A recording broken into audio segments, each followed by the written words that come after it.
This episode is brought to you by Prize Picks. Whether you're starting a new routine or making picks for the first time, trying something new can be hard, but in life and on Prize Picks, it always feels good to be right. With the high-pressure playoff matchups every weekend and elite hoops action every night, the action never stops on Prize Picks. Let's take control. Football season is winding down, but the fun on Prize Picks is just getting started. Playoff push. After this week, Drake May, all damn day, man, 90% completion, 5 touchdowns, more. New feature alert, Prize Picks has early payouts. If your lineup gets off to a hot start, you may now have the option to cash out early, winnings before the game even finishes. Prize Picks is simple to play. Just pick more or less on at least 2 player stats. If you get your picks right, you could cash in. Download the Prize Pick app today. Use code Shannon to get $50 in lineups after you play your first $5 lineup. That's code Shannon to get $50 in lineups after you play your first $5 lineup. Prize Picks. It's good to be right.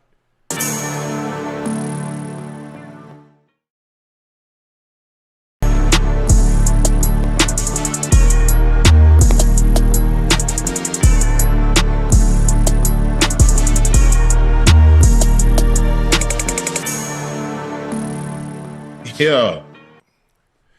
Thank you guys for joining us. Thank you for spending your New Year's Eve with us, at least for the meantime. We cannot thank you enough. Y'all know who I am. I'm your favorite Unc, my partner and co-host, Liberty City's own Bengals Ring of Fame honoree, a former Pro Bowler and an All-Pro. He's Chad Ochocinco Johnson, and the third member of the Big Three joining us tonight from the ATL, University of Arkansas alum, Little Rock, Arkansas native, 7-time NBA All-Star for the Atlanta Hawks. Here he is, Iso Joe Johson. Thanks for joining us, Joe. How you doing tonight?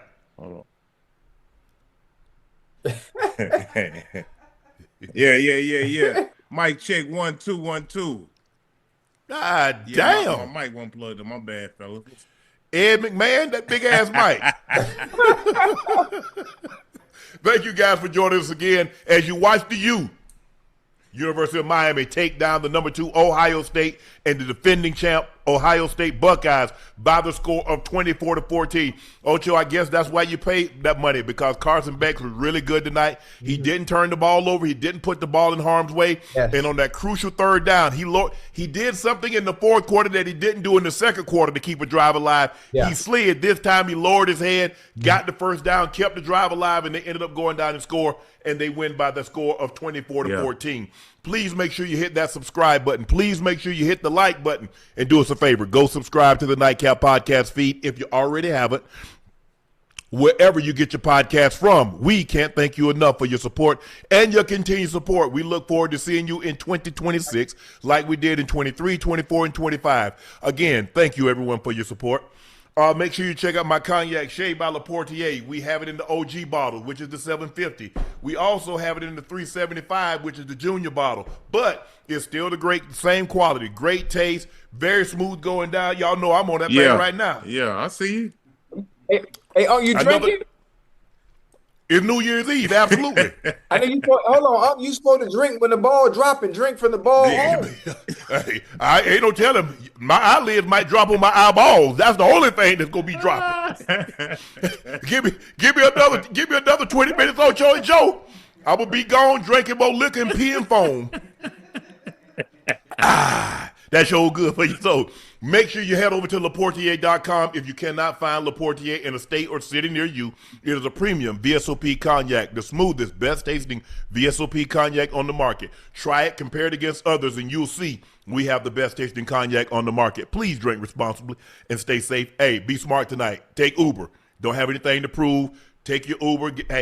Have as much fun as you want to have bringing in the new year, but make sure you're safe. Make sure you protect yourself and others. Go follow my media company page on all of its platforms. That's Shay Shay Media, and my clothing company 84, with 84 being spelled out. That link is pinned in the chat.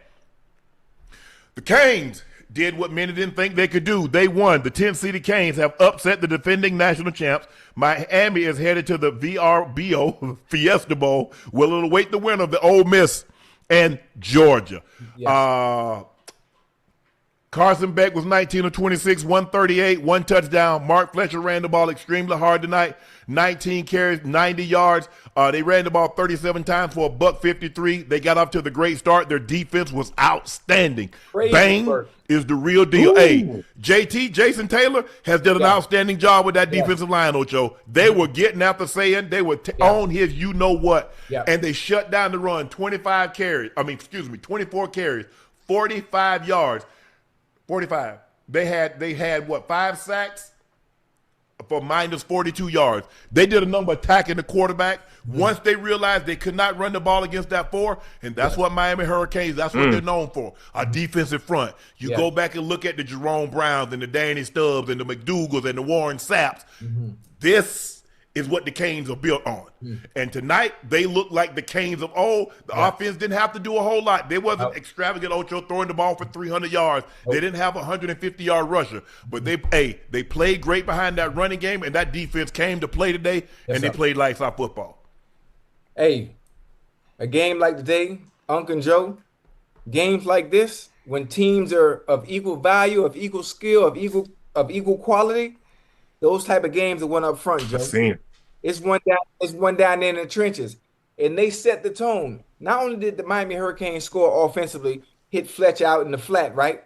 You talk about studying film with brother with a smoke route, Joe. I haven't seen TV pick off a smoke route. Great understanding and what's coming. And hold on, Unc. He don't go to the man with a man. He go where the ball is going to be in order for the ball to get to the man. It goes right in the goddamn pass lane and take it to the house for 6. Once they was up 14 zip, and I saw that defensive line and Bang with them boys was making goddamn saying uncomfortable, and him not being able to sit back there and make plays and dissect and be surgical with that ball. I knew it was going to be a long night for Ohio State. Ohio State, what was Ohio State? They was favored to win the game. By 3? I think about a touchdown. 8, maybe by 8. Touchdown? Yeah, I think so. When they favored by like 8.5. Yeah. By the time it got to the end of the second quarter, I don't know what the odds were in Vegas, but I know they had to flip and they had to change. They had to. The way it looked, they dominated the whole game. Not only the whole game, but up front, boy, that goddamn D line. They got after. If you can't run the ball against that front four, it's a wrap. Right. It's a wrap. Lightfoot, Reuben Bain Jr., Akeem Mesidor, Ocho. I don't know. I told him. I said, running backs, if you stand flat-footed and catch the blessing linebacker, he gonna sit you in the quarterback's lap every time. Every time. Hey, unless you weigh 300-something pounds, you're going backwards. Hey. Joe, you watching this game? What do you think about how the U took it to them? I mean, right away, they were not in awe of this ball club. I understand you're the defending champs and you've won so many games in the regular season, but that ain't got nothing to do with us. We come here and we're not in awe of you. We are the U. Yeah, we've had some lean years. We haven't been what you've been over the last 2 decades, but this is a different story. I'm with y'all, man. I thought Miami controlled it, up front with their defensive front. But this is what makes college football so exciting because it's just one game, man. I just got to be better than you one game. And I thought Miami came out and controlled it from start to finish. But I do love the Jeremiah Smith kid from Ohio State. Man, I don't know if it's me, but Unc and Ocho, that boy out there moving. Hey, Joe, he from the crib, Joe. I've been watching him since high school. He went to Chaminade. Joe, he the real deal, Joe. I'm not sure how the Hurricanes let him get outside of Miami. I don't know how to let him get outside of Miami. Yeah, he making $3.5–4 million a year. Hey, he making 4. Huh? That's what I'm saying. That's why they let him get out of there. And plus, he saw the lineage, Ocho. If you go back and think about all the first-round draft pick receivers, Abuka, Njigba, Harrison Jr., David Boston, Chris Carr. You go back and study the history of Ohio State. They got Joey Galloway. So you go back and look, and he says, I want to be a part of that. Brian Hartline was the receiver coach. He was a great receiver there. Right. So that kind of explains it. Go ahead, Ocho. Hey, Joe, Unc, and that explains it. I love the names you just riddled off, right? But hold on now. The Miami Hurricanes had a group that came out with them as well. Not like Ohio State. Hold on, let me finish now. Go ahead. Moss, Andre Johnson, Roscoe Parrish. I mean, maybe the names might not be as You was good. You was good with Andre Johnson and Santana Moss. You probably should have went to Michael Irvin. You probably should have went to Reggie Wayne. You probably should have went to downtown Eddie Brown. Hey, Devin Hester, Reggie Wayne. I mean, it's a lot of them. I'm just I'm giving you an example. Like the Hurricanes, he could have kept that legacy of wide receivers coming out of Miami alive too. I understand Ohio State. I think it's probably more recent, Ocho, because if you look at Marvin Harrison Jr., you look at Olave, you look at Garrett Wilson, you look at Njigba, you look at Abuka. So he's probably looking at it from that standpoint, Ocho, recently. And that's not to say that Miami, because as you mentioned, Stanley Shakespeare, they had downtown Eddie Brown, they had Mike Irvin, they had Andre Johnson, they had Reggie Wayne, Santana Moss. They've had some really good receivers. But as far as recently, if you go back and look at the past 10 years, Ocho, they probably got 7, 8 first-round picks. Yeah, absolutely. And you see guess what? You get to see them every single Sunday and see what they're doing. You're right. But I think that's the biggest thing. And Heartline coached all those guys. So when he comes in there, he says, you saw Marvin Harrison Jr., top 3 pick. You saw Ibuka. You saw Njigba. You see all these guys. Garrett Wilson was Rookie of the Year. Chris Olave, another 1,000-yard season.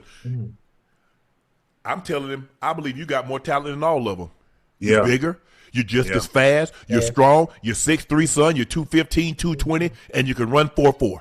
You have something that – but look, those are little – I mean, Chris Olave is a big guy, but he ain't 6'3", 220. No. This is a big kid. I saw it, they had the camera on him when he caught that I said, God! Hey, he moving, too. He moving. Oh, he can move. He move. You know, that's why the first thing you remind me of when you look at him, he remind me of Andre Johnson. Maybe not. Yes. Maybe not as big yet because he hasn't filled into his body. Right.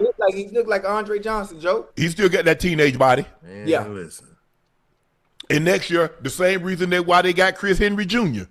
Because he see Jeremiah Smith, and I get to go learn from Jeremiah Smith. Each one teach one. We saw this with Alabama when they had Julio Jones, they had Calvin Ridley, they had a Coop, they had Devontae, they had Ruggs, they had Waddle. You see what they did? They had Jamison Williams, they had Mechie. You see what they do? Each one teach one. So hey, Alabama had that streak. Now it's Ohio State's turn now, Ocho. But look. It wasn't that Ohio State didn't play. Ohio State to me never seemed comfortable because normally they go out there, their defense limits teams. They gave up the fewest amount of points. They gave up the fewest amount of passing yards. They gave up the fewest amount of everything. They're number 1 in the FBS, and all of a sudden, a team is going out there that's not in awe, that's not afraid. They go, hold on, that ain't supposed to happen. Who did that to us? And so now, Ohio State and Miami, if don't turn the ball over, who knows? This thing might have got out of hand sooner. Man, listen.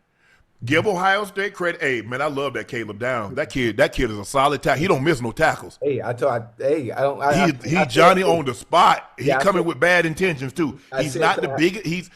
I mean, what do you think he is, Ocho? 6'6", 210, 210, 215? Something like that. But what he makes up, for what he lacks in size, he makes up in other areas. He's rangy as hell. He can play down in the blocks. Hell, he can play free. And one thing about it, in open space, he's making that tackle every time. He's making the tackle, Ocho. Every time. Every time. You're right. You're absolutely right.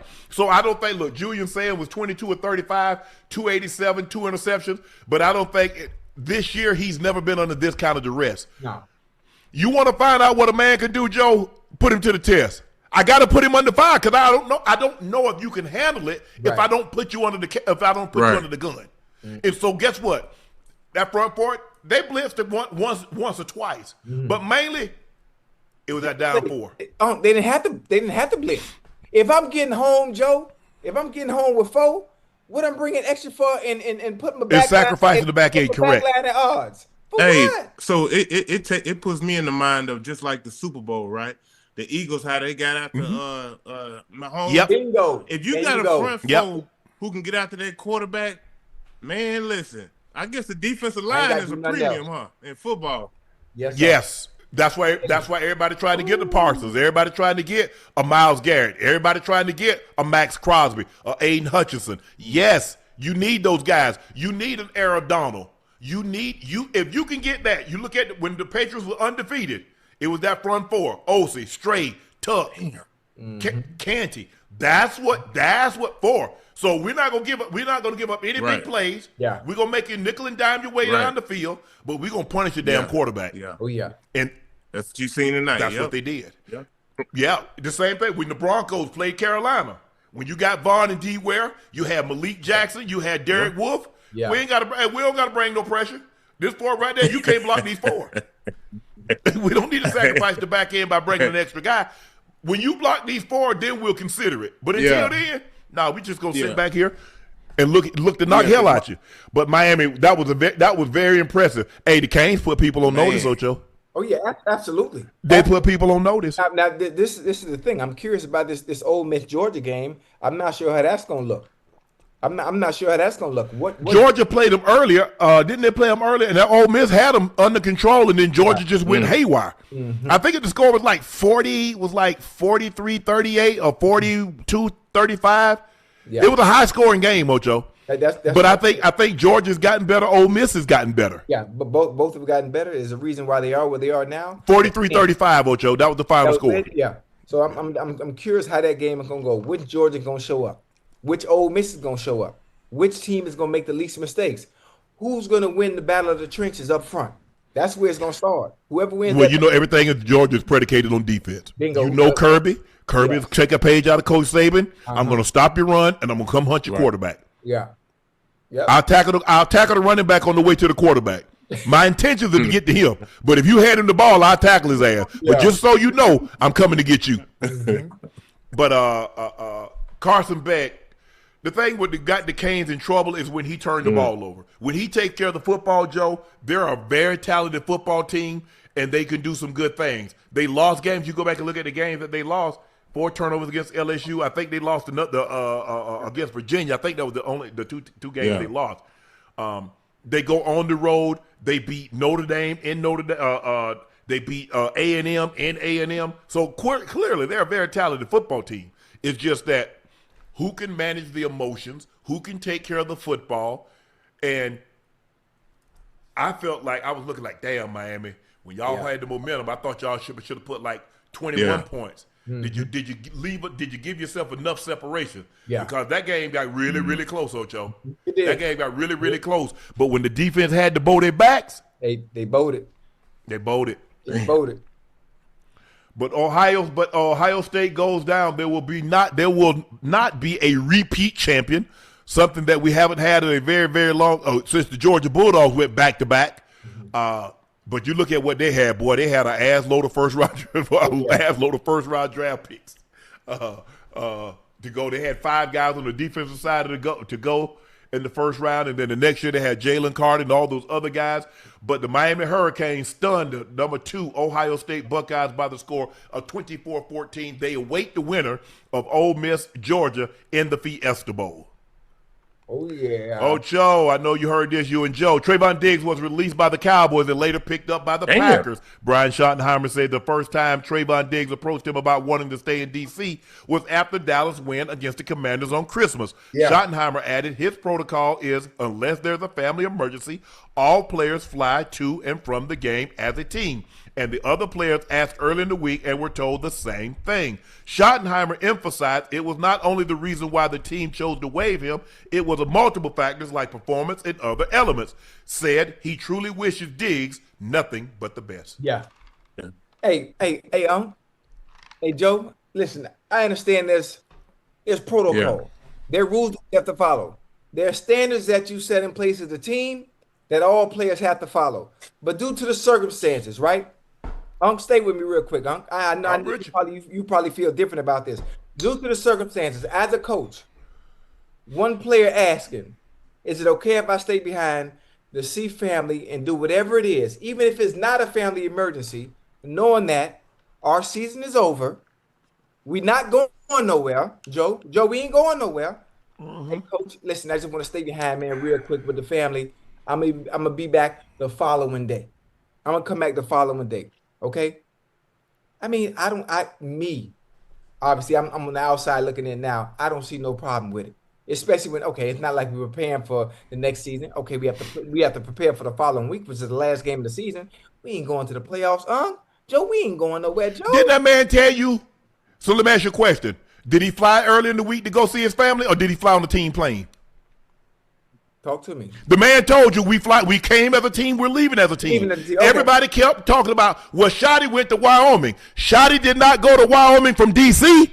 He flew his ass back to Dallas and then got on a plane and went to Wyoming. Yes, sir. You know what, Chad, Ocho and Joe, I like to give context. Terrell Davis led the AFC in rushing in 96, yes, sir. 97. He won the Super Bowl MVP in 97. He was a three-time first-team All-Pro, 2,000 yards, won the MVP. We were playing the Giants on a Saturday. He had an appearance for Sesame Street. Mike, can I stay? No, you're getting on the plane. We came as a team. We're leaving as a team. He flew all the way back to Denver, only to get his ass, go to bed, get up the next morning, and catch a plane back. Yeah. Now, I told you, I've been telling you since we got on this thing, Ocho, and I'm not here to beat up Trevon Diggs. But what did I tell you? I kept telling her, I said, Ocho, you never tolerate anything in a win, you wouldn't have lost. Yes, sir. I also told you production and tolerance. Now, he said there was a lot of other reasons. You mean to tell me this is the first year that Trevon Diggs has blown off treatment? He's been late to something? I guarantee you, I bet your doorknob to a bucket of cow manure, and the doorknob is diamond, a 50-carat diamond, flawless, deep flawless, internally flawless if you want to make it. I guarantee you the season that he had 11 interceptions, and he was a first-team All-Pro, I bet you he was late to something.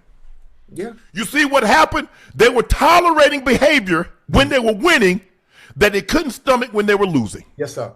You see how they go, Joe? Now, I also told you, Ocho, he took chance. I say, you got to be careful because he's not a speed merchant. If you lose anything, you take those same risks, you're going to set yourself up for failure. Yes, now, when he came back, see, you didn't notice this, Ocho. They played a cover. They motioned McConkey. They ran him up the rail. He tried to play 2-1. They threw the ball over his head. Yeah. See, I see everything. But I wasn't going to say nothing. But see, because I don't want people to think I'm beating up. I'm just trying to provide you context. I give you another story. Shannon Sharpe, 2002. My grandmother's in the hospital. We play Tampa on a Saturday night. I go to Coach Billick. I say, Coach Billick, my grandmother's in the hospital. I wonder if it'll be okay that if I stay overnight and then go. I had already told him, but I just wanted to make sure. I said, Coach Billick, you remember I talked to you earlier this week. I said, my grandmother's in the hospital. We're close by. If it's a problem, hey, I'll get back on the plane because I don't want anything. He said, hey, I'm glad you reminded me. But hey, go take care of your grandmother. I stayed overnight. Sunday, got up, flew to Savannah, stayed there, come back Tuesday. I was in meeting on Wednesday. He said, unless it's a family emergency. Joe, did he say that? Yeah. A family emergency. Mike Shanahan made TD a Super Bowl MVP, a league MVP, a three-time first-team All-Pro. He had an appearance in New York. Ocho, he's there. Do you know how long the flight is back to Denver? And then had to got him and come right back. 5 long ones, yeah. That's cold. Yeah. I'm just trying to explain something to you, chat. I'm not trying to beat up Trevon Diggs, but once the man told you, but I told Joe, you weren't on this summer. I told Ocho when Michael Parsons was laying on that table. What did I tell you, Ocho? Oh, he was gone. That was it. That was it. That was it. But you know, Michael Parsons wanted. Hey, at that point, Joe, Mike ain't there. At that point, body language lets you know I'm done. When Trevon Diggs, obviously, another point, Unc, you think about the situation where he chose not to get treatment on his knee in the offseason. He chose to do it away where he was rehabbing that and decided not to do it in Dallas at the facility so they can keep track and see how far you come along. That might be part of where it all starts. As far as this year is concerned. I'm not talking about Slater. Go ahead, Ocho. Go ahead, finish your point. But I'm just saying, Joe, I know. Now I'm thinking about what I get with the healthy Trevon Diggs. I understand what you do. Joe, Unc, I say it all the time, and I talk about the defensive backs in the NFL when it comes to them playing. Now, I like a healthy Trevon Diggs because 95% of the defensive backs in the NFL, they play football not to get beat. And you got 5%, Unc and Joe, you got 5% that's out there to make a play. and Trevon Diggs is in that 5%, I don't care what nobody say. He's in that 5%. I'm finna try to make a play. Sometimes when he tries to make that play, he gambles. I gotta play, but you gotta play within the scheme, Ocho. Yeah. Ocho, hey, I'm gonna be late. I need you to cover for me. I can't just be late and don't tell you to cover for me. Right.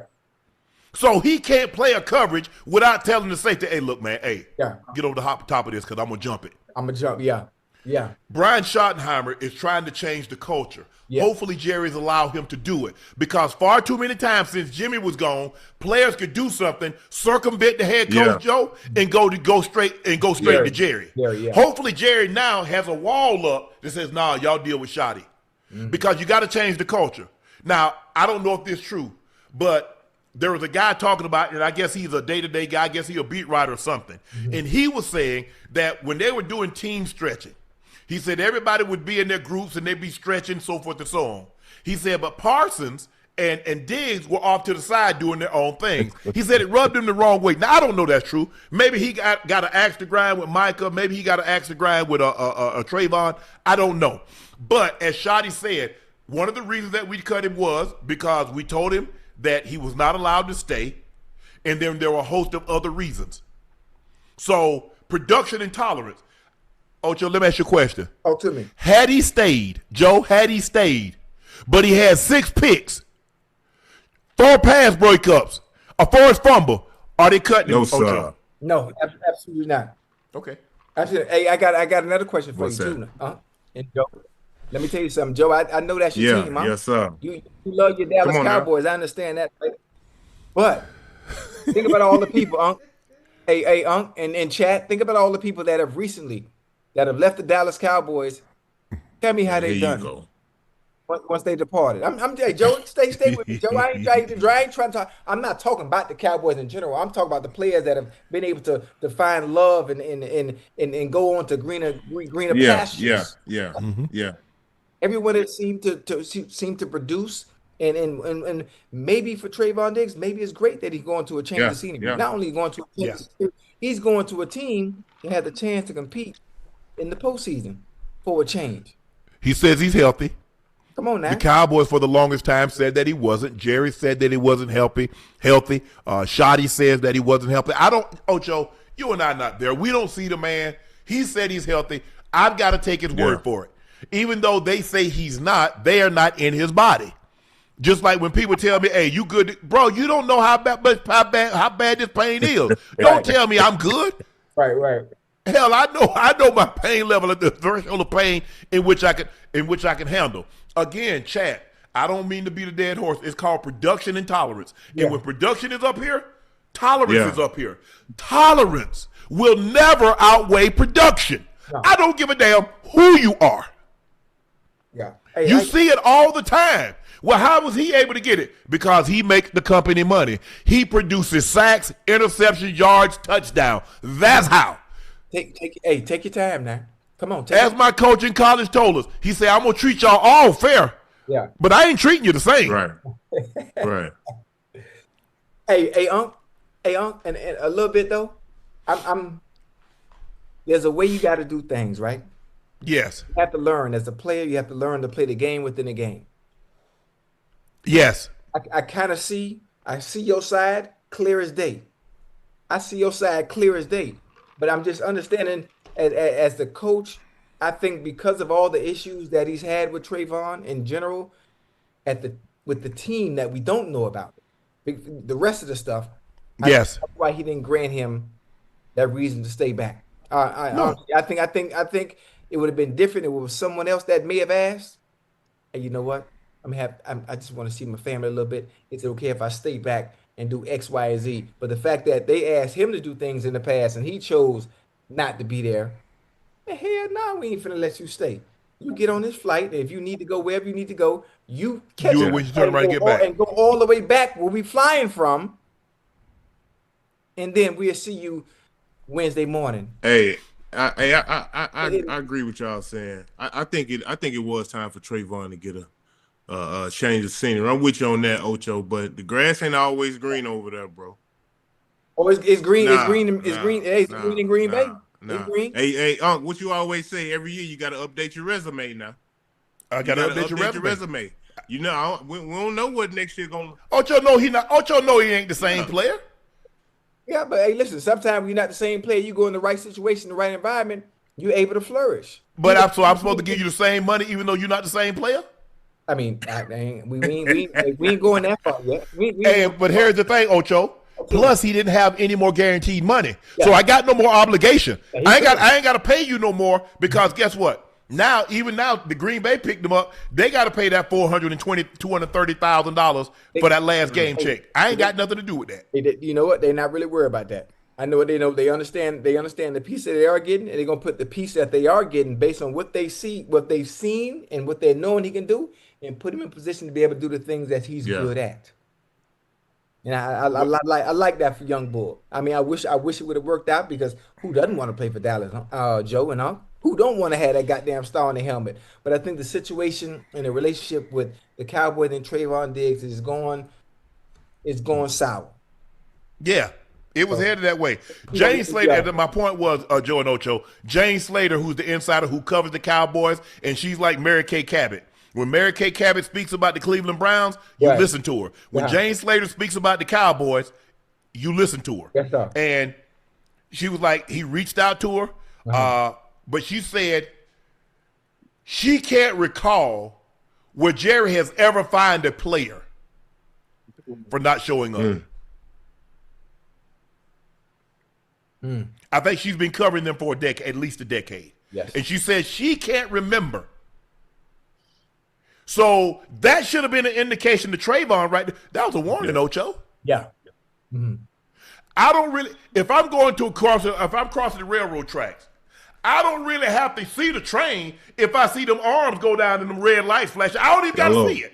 I just know the train coming. Oh, yes, come on now. All the time that he's probably been fined, all the times he's been done, Jerry probably forgave that because he had 11 picks. He's the first team All-Pro. He's gone to the Pro Bowl. So once them arms come down, I'm coming to a railroad track.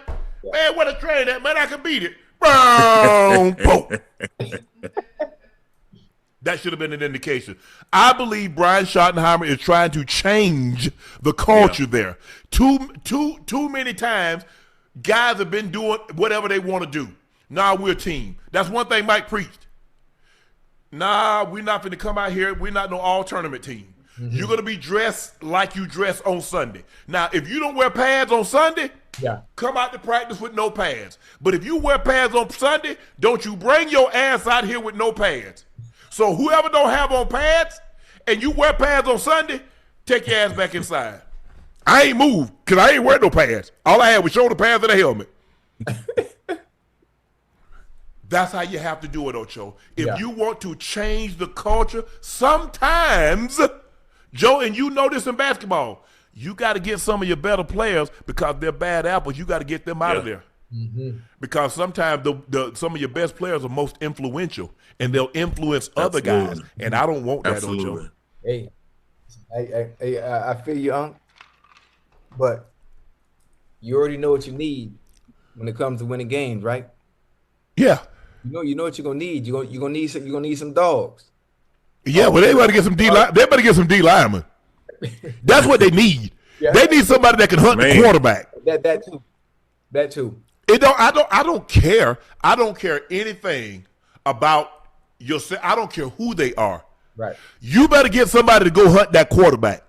Because without that pressure, if you let him sit back there and just pat this ball like it's 7-on-7, he's gonna pick you apart. You saw the game on Sunday night. You saw what they did. You saw the Rams and Seahawks go up and down the field. You've got to have somebody to put pressure on that quarterback, Ocho. I don't care how good your cornerbacks are. They can't hold up all day. They cannot. Man, them do it. And for the production that Trevon was giving them, they finally said, you're not worth the headache. Well, listen, they said it with one game left in the season, and they're not going to the postseason. I mean, Ocho, I told you they were moving on after the season. He just sped the process up. He expedited it. And you know what? I think he doesn't see no problem with that. Because if he saw a problem with that, if he was worried about the consequences of him staying back, he wouldn't have done it. He wouldn't have done it. Because they already told him no. So he sped it up. Also, we have to see, man, you know what, man? We ain't going no goddamn well. They've been playing with me. I'm telling them healthy. They not letting me play. I'm a healthy guy, a healthy goddamn scratch. I played today. I'm asking if I can stay back. They said no. You know, man, after these people. Oh, let me ask you a question, Ocho. You got there 3 years. You've been there the last 3 years. You got 3 touchdowns. Cincinnati not gonna let you do what they normally do if you had 13 touchdowns in 3 years. But listen, I'm with you when you're writing. I'm picking up what you're I'm with you when you're writing. I'm picking up what you're putting down. Cincinnati let you act the fool. You had 1,300. You had 1,400. You had 1,600. You had 90 catches. You had 85 catches. You got 55 catches. Your name Chad Johnson, and you need to act accordingly. I'm just telling you how it is. I'm just telling you that's how it works in the real world. You ask, but well, man, such and such late, such and such. He might be 20 minutes late, 30 minutes late, but when he's here, he's very productive. Right. He gets the job done. You here early and be bull jiving. You at the water cooler gossiping about he late. He come in late, sit his ass down at his desk, a cubicle, and go to work. Guys, life ain't fair. You got to stop judging and think everybody, well, I do. It doesn't work like that. It never has, and it never will. Never will. Never. Once you understand that, the job life is so easy. Yeah, it is. Hey, Unc and Joe, when it comes to basketball, when it comes to football, when it comes to the corporate world, when it comes to any and everything dealing with life in general, it's a game within a game. And the better you learn the game, the better off you are. The better off you are. The higher you are at the top of whatever it is you're doing, the more you get to play the game your way. Yes. But if you're not up there, if you're not the big dog, if you're not the one calling the shots, you have to learn to play the game by the game rules. And I think the thing is, Ocho, you mentioned that he's now in Green Bay.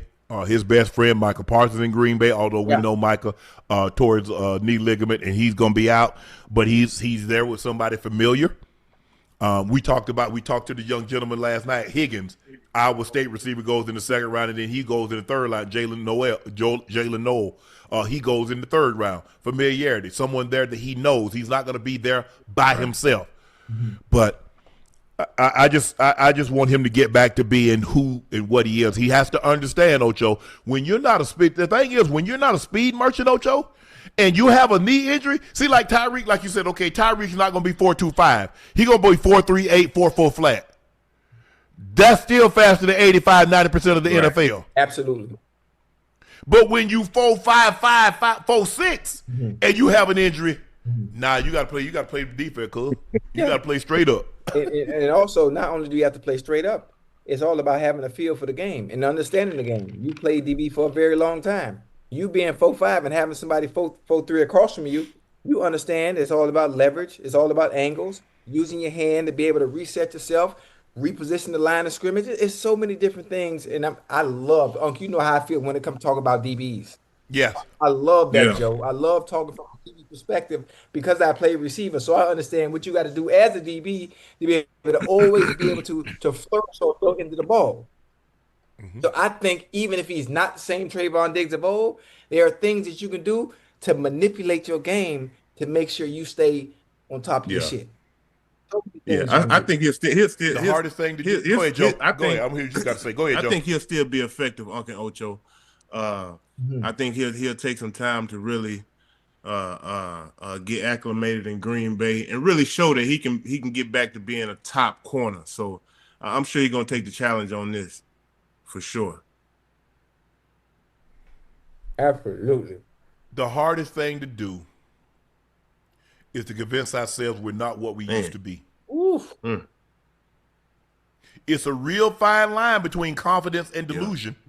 Come on, man. Be careful. Listen, I'm going to say it again, Ocho. There's a real fine line between confidence and delusion. Yes, sir. How do we tell ourselves? How do we convince ourselves? Because this is what made us great. The confidence, Joe, that's what made Joe Johson who he is. That's who made Ocho who he was, the confidence. But as we start to age, as we suffer injuries, and we're not the player that we once was, we once were. How do we handle that? That's tough.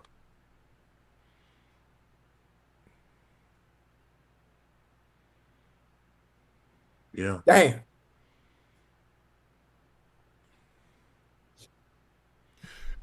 Samuel Johnson had a quote. He says, almost every man will waste a part of his life, Ocho, trying to possess characteristics he don't have to gain applause for which he cannot keep. Come on now.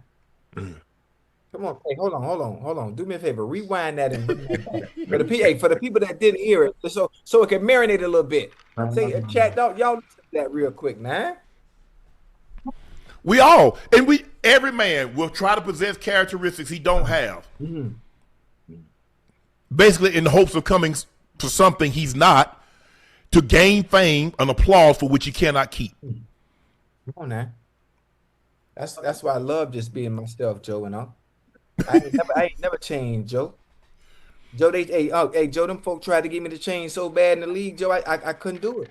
I didn't know anything else outside of just being myself. Joe, I ain't had no choice but to be good at what I do because I'm not conforming to what y'all think I should. Where the fuck was y'all when I was in elementary? This is how I acted. Where was y'all when I was in high school and played and I scored? This is how I acted. Where was y'all when I was watching the Hurricanes in the 90s and Randall Hill, Lamar Thomas, and all them boys and Michael Irvin scoring, they acting a fool when I'm looking at the TV telling my grandma, I want to be like them.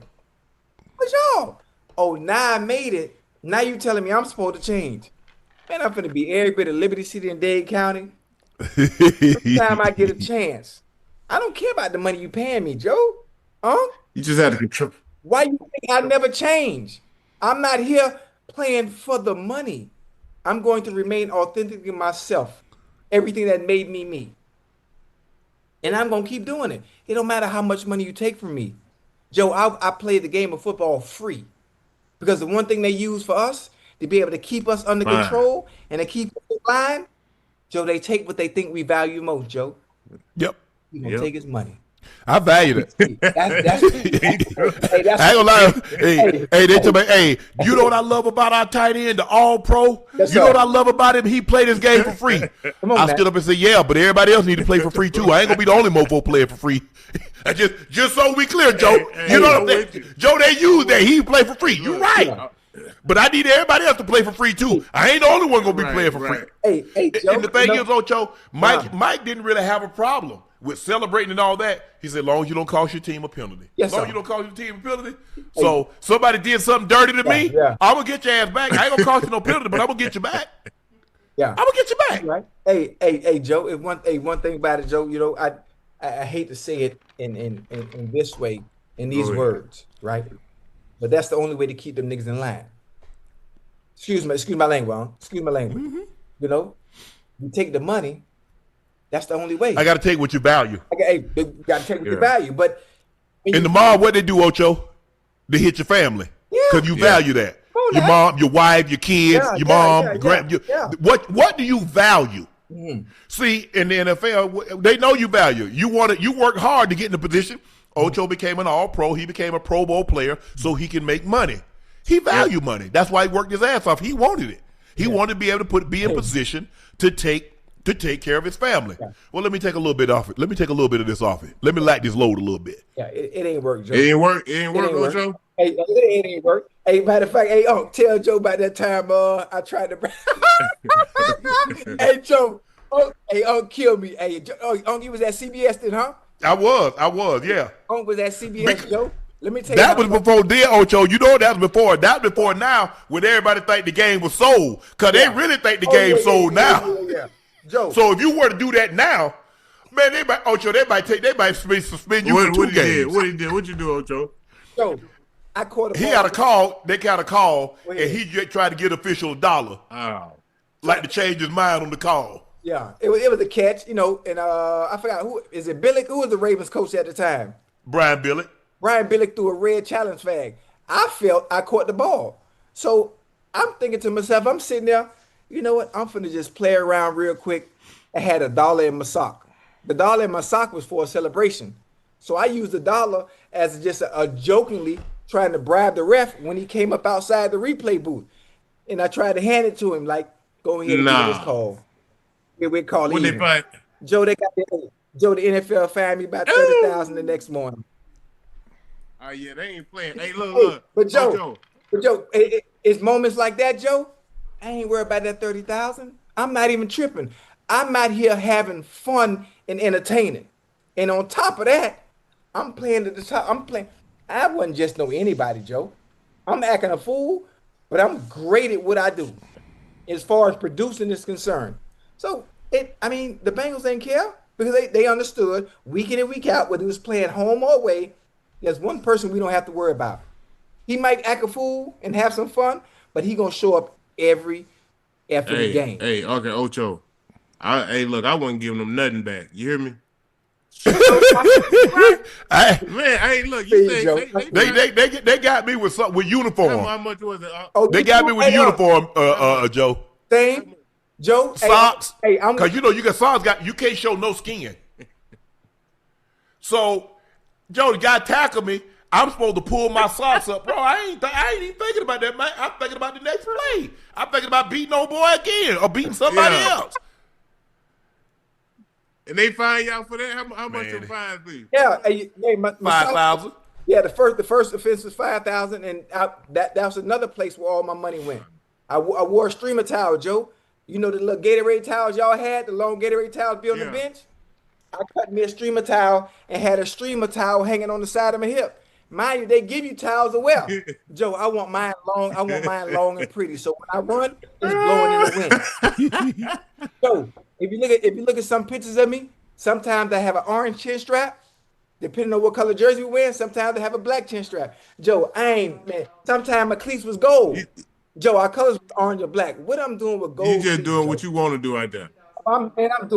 Listen, you look good, you play good. And if you play good. Yeah, Joe wasn't lying, Ocho. In Joe's whole career, he was only fined $6,000. Man, I ain't giving them folks nothing back. Man, hey, Ocho, where I'm from. 2 technical fouls and an ejection. When I get ejected, I got ejected. I think it was like one time. But I. For real? You cuss the ref out? It must have been something. Normally, I don't complain to the refs when I play, man. I play through all that. So if I got on to the ref, it's because it's something really happened, man, and you missed it, bro. You deserved it, huh, Joe? You deserved it. But I ain't just out there just hollering at the ref for no reason. Nah. Mm-hmm. Remember, Ocho, you take this with you. Almost every man will waste a part of his life trying to possess qualities he does not have in an attempt to gain applause for which he cannot keep. Come on now. Ocho, let me ask you this. Do you think he can actually help the Packers defense? The Packers have the 7th best pass defense in 2025. Was this a favor to Micah, or do you believe Trevon? Because they're kind of banged up in the secondary. Yeah. But do you believe he can actually help them? Yeah, I believe so. The fact that they're 7th in pass defense, they're going to put him in positions to be able to do what he does well, whether we believe he's the same or not, and they're going to be all right. Obviously, that front four that they do have that can get home when they do play, once they get into the postseason, I think Trevon's going to be spectacular in the way they use him. And that's what matters most. It's not like, damn, our front four is not good. We can't get to the quarterback, so now we need our back end to carry us and do what they do. Man, them people, hey, Joe, you got maybe 3 seconds to throw the ball when you're playing against them goddamn Packers, even in the absence of Michael. We're going to get to football in just a second, but Joe, this is right up your alley. Anthony Edwards was clearly frustrated by the team's performance tonight. They lost 126-102 to the Atlanta Hawks. After head coach Chris Finch pulled Wolves starter and left the bench, went to the locker room with a little under 8 minutes left in the game. The Hawks led at the time 109-80. Finch called timeout called him out after the game, said obviously frustrated with the performance, and rightfully so, but he needs to stay on the floor and root for his team. Today's game continued a frustrating stretch for the Wolves, who have lost 3 of their 4 games, despite Ant-Man averaging 31.3 during that stretch. Minnesota sitting 21-13 this year in 6th place in the West. According to ESPN, Ant-Man, an Atlanta native who played college ball at Georgia, had a number of old friends and family at tonight's game, including his grandfather. Hey, I get all that. Bro, you down 30. Yeah. Joe, you ain't coming back with 8 minutes to go down 30. You ain't coming back, but Unc, you know you got to control your emotions, bro. But I'm saying that's why Finch took him out. I get what you going. But my thing is, here's what Ant-Man thinking. He thinking, man, I'm back home at the crib. I'm finna come out and show out because he was balling. He the only one was balling. The rest of them dudes act like they didn't even know they had a game. And I think, you know, he thinking to himself, man, I got all my people out here and y'all come out, we put on this lackluster performance in front of my folks out here. Yeah, he got a little beside himself. He was pissed off, I could tell. But I thought his play was pretty good, Uncle Ocho. He was balling. He had 30, I think, like in the third quarter. Like, they couldn't stop him, but nobody else was giving him anything on his team. Plus, the Hawks were they was hitting on all cylinders, Uncle Ocho. They wasn't missing. They moving that basketball, everybody touching it. Didn't they have like 20-something threes, Joe? Here's the thing, because I've been hearing a lot of the rumblings about Trey Young when he's came back, you know, how the Hawks haven't been playing great. You can't game plan for the guys who's out there. Now, when Trey is not out there, it's hard to game plan for those guys. You know what I mean? Like, when Trey is out there, he's such a focal point of the offense that, you know, you put so much attention on him that, you know, I think it kind of creates a little havoc or whatnot throughout the team. But I think when Trey doesn't play, everybody just kind of plays freely. Nobody's really getting double team, triple team. Jalen Johnson has been spectacular throughout this. Yeah, where the hell did he come from, Joe? He got hurt last year. He would have been an All-Star last year, but he got hurt. This year, they got him in places on the court to where he's so effective, but he's the prototypical forward in today's game of basketball. I mean, he could do everything. He can shoot the three. He rebound, block shots, play defense. He can play make. He has no weakness. And you can tell, look, if you look at the month of, I think December, he averaged a triple-double in this whole month of December. He been balling. Yes. He's been balling.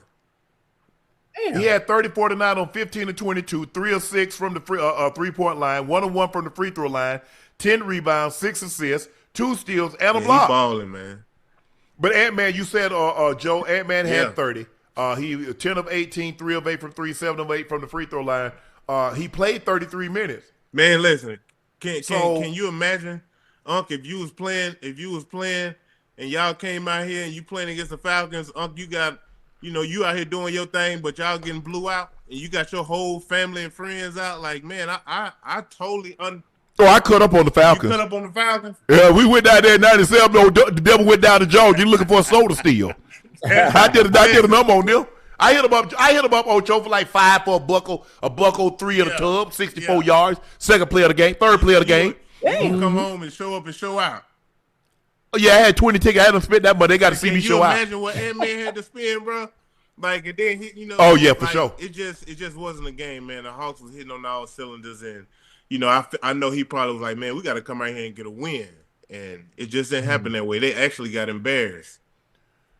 They did. I mean, the 24, but the game really wasn't that close. It wasn't. I mean, it wasn't that close, Joe. At all. Hey, speaking of basketball, you know, I'm down here in the Bahamas, right? I'm at the cigar bar at Bahamas, right? I'm sitting there with the missus, sitting there smoking a cigar, and I'm looking down at my phone, and I see somebody sitting in front of me. I can see him out my peripheral. He say, "What's up, Ocho?" And, you know, I don't really look up. I say, "Hey, how you doing? Happy New Year, sir." He say, "Ocho, this is John." Man, I look up and goddamn John Stars, man. Oh, is it? I stood up, man. I stood up so hyped. What, John, boy, what's up, boy? Well, bring it in here, man. What has it? Boy, you in Cambodia, you in Cambodia getting frequent flyers, aren't you? Yeah. You know. That was Joe, bringing the New Year right. Yeah, I'm gonna bring it in right. I'm gonna bring it in upside down. But listen to me, Joe. The flight from Miami to the Bahamas is 18 minutes. Yeah. That's it. Yeah. I could have swam here, but you know, I normally fly Spirit, but I jumped on the JetBlue flight, right? The JetBlue. Yeah. I heard JetBlue got some nice flights. Yeah. Hey, Unc, it was $72. Damn. Yeah, $72. So I jumped on it, and you know, we going to the parade tonight. You see what my shirt say? Hey, you can see what that say, Unc? Valley Boys. Yeah, Valley Boy. Hey, you see what that say right there, Joe? Yeah. You see what that say? Valley Boy. Yeah. The greatest, the incomparable, the only one. the Valley Boy, the Junkanoo tonight. It don't start till 2 in the morning, so Damn. I'm excited. I'm happy. I'm sure I have some Junkanoo fans here in the chat. You know, Valley, we bringing it home today. They have Boxing Day parade. We came in second, and so we got the New Year's Day parade, which you could brag about for the next 11 months. Hey, Everybody got a hat on, so I figured I put me a hat on too. what your hat say, Nightcap. Yeah. hey, let me tell you something. When we get off this show tonight, It's going down. Mm-hmm. well, that's what it's gonna be. It's Nightcap. You hear me? That's what I'm saying. Yeah, praise. Matter of fact, put it back. I'm gonna cap my night. Hey, when I get off Nightcap, I wish I could get on something, but you know, old poor hustler just nobody knows the trouble I see. Hey, Unc, I thought you had something though. What happened? Hey, we supposed to have a double wedding in 2026. You supposed to be on point, like a number 2 pencil. You know, I don't want to rehash anything, but your boy money jump funny. So you know it. The phone don't ring quite like it used to. You know what I'm saying, Joe? The phone don't ring. Now, I did change my number, but it wasn't ringing like it's supposed to. Hold on. Now, I'm gonna tell you something. This is the good thing. This is the good. Yeah. Now, if your phone not ringing because the money's not what it is, yeah, they not the one for you. They're not the one. Okay, So I'm glad you said it, Ocho. I'm glad you said that. This is what you need to understand. See, globally, not just here in the States, globally, I'm known for not spending no money. Okay. I'm known for not being a TRICK. You know. Okay. Like you know, I'm a 50-50 type dude. Okay, you 50-50. Okay, I'm with you. Hey, Joe, I ain't got no problem pulling what really likes me for me. Right. You hear me? You know, so there's somebody out there for you, Unc. There's something for me? You, okay. Huh? Okay. Man, Yeah, and then you're gonna find it. You're gonna find it in 2026 in January. Got her. It ain't got nothing to do with no money. Hey.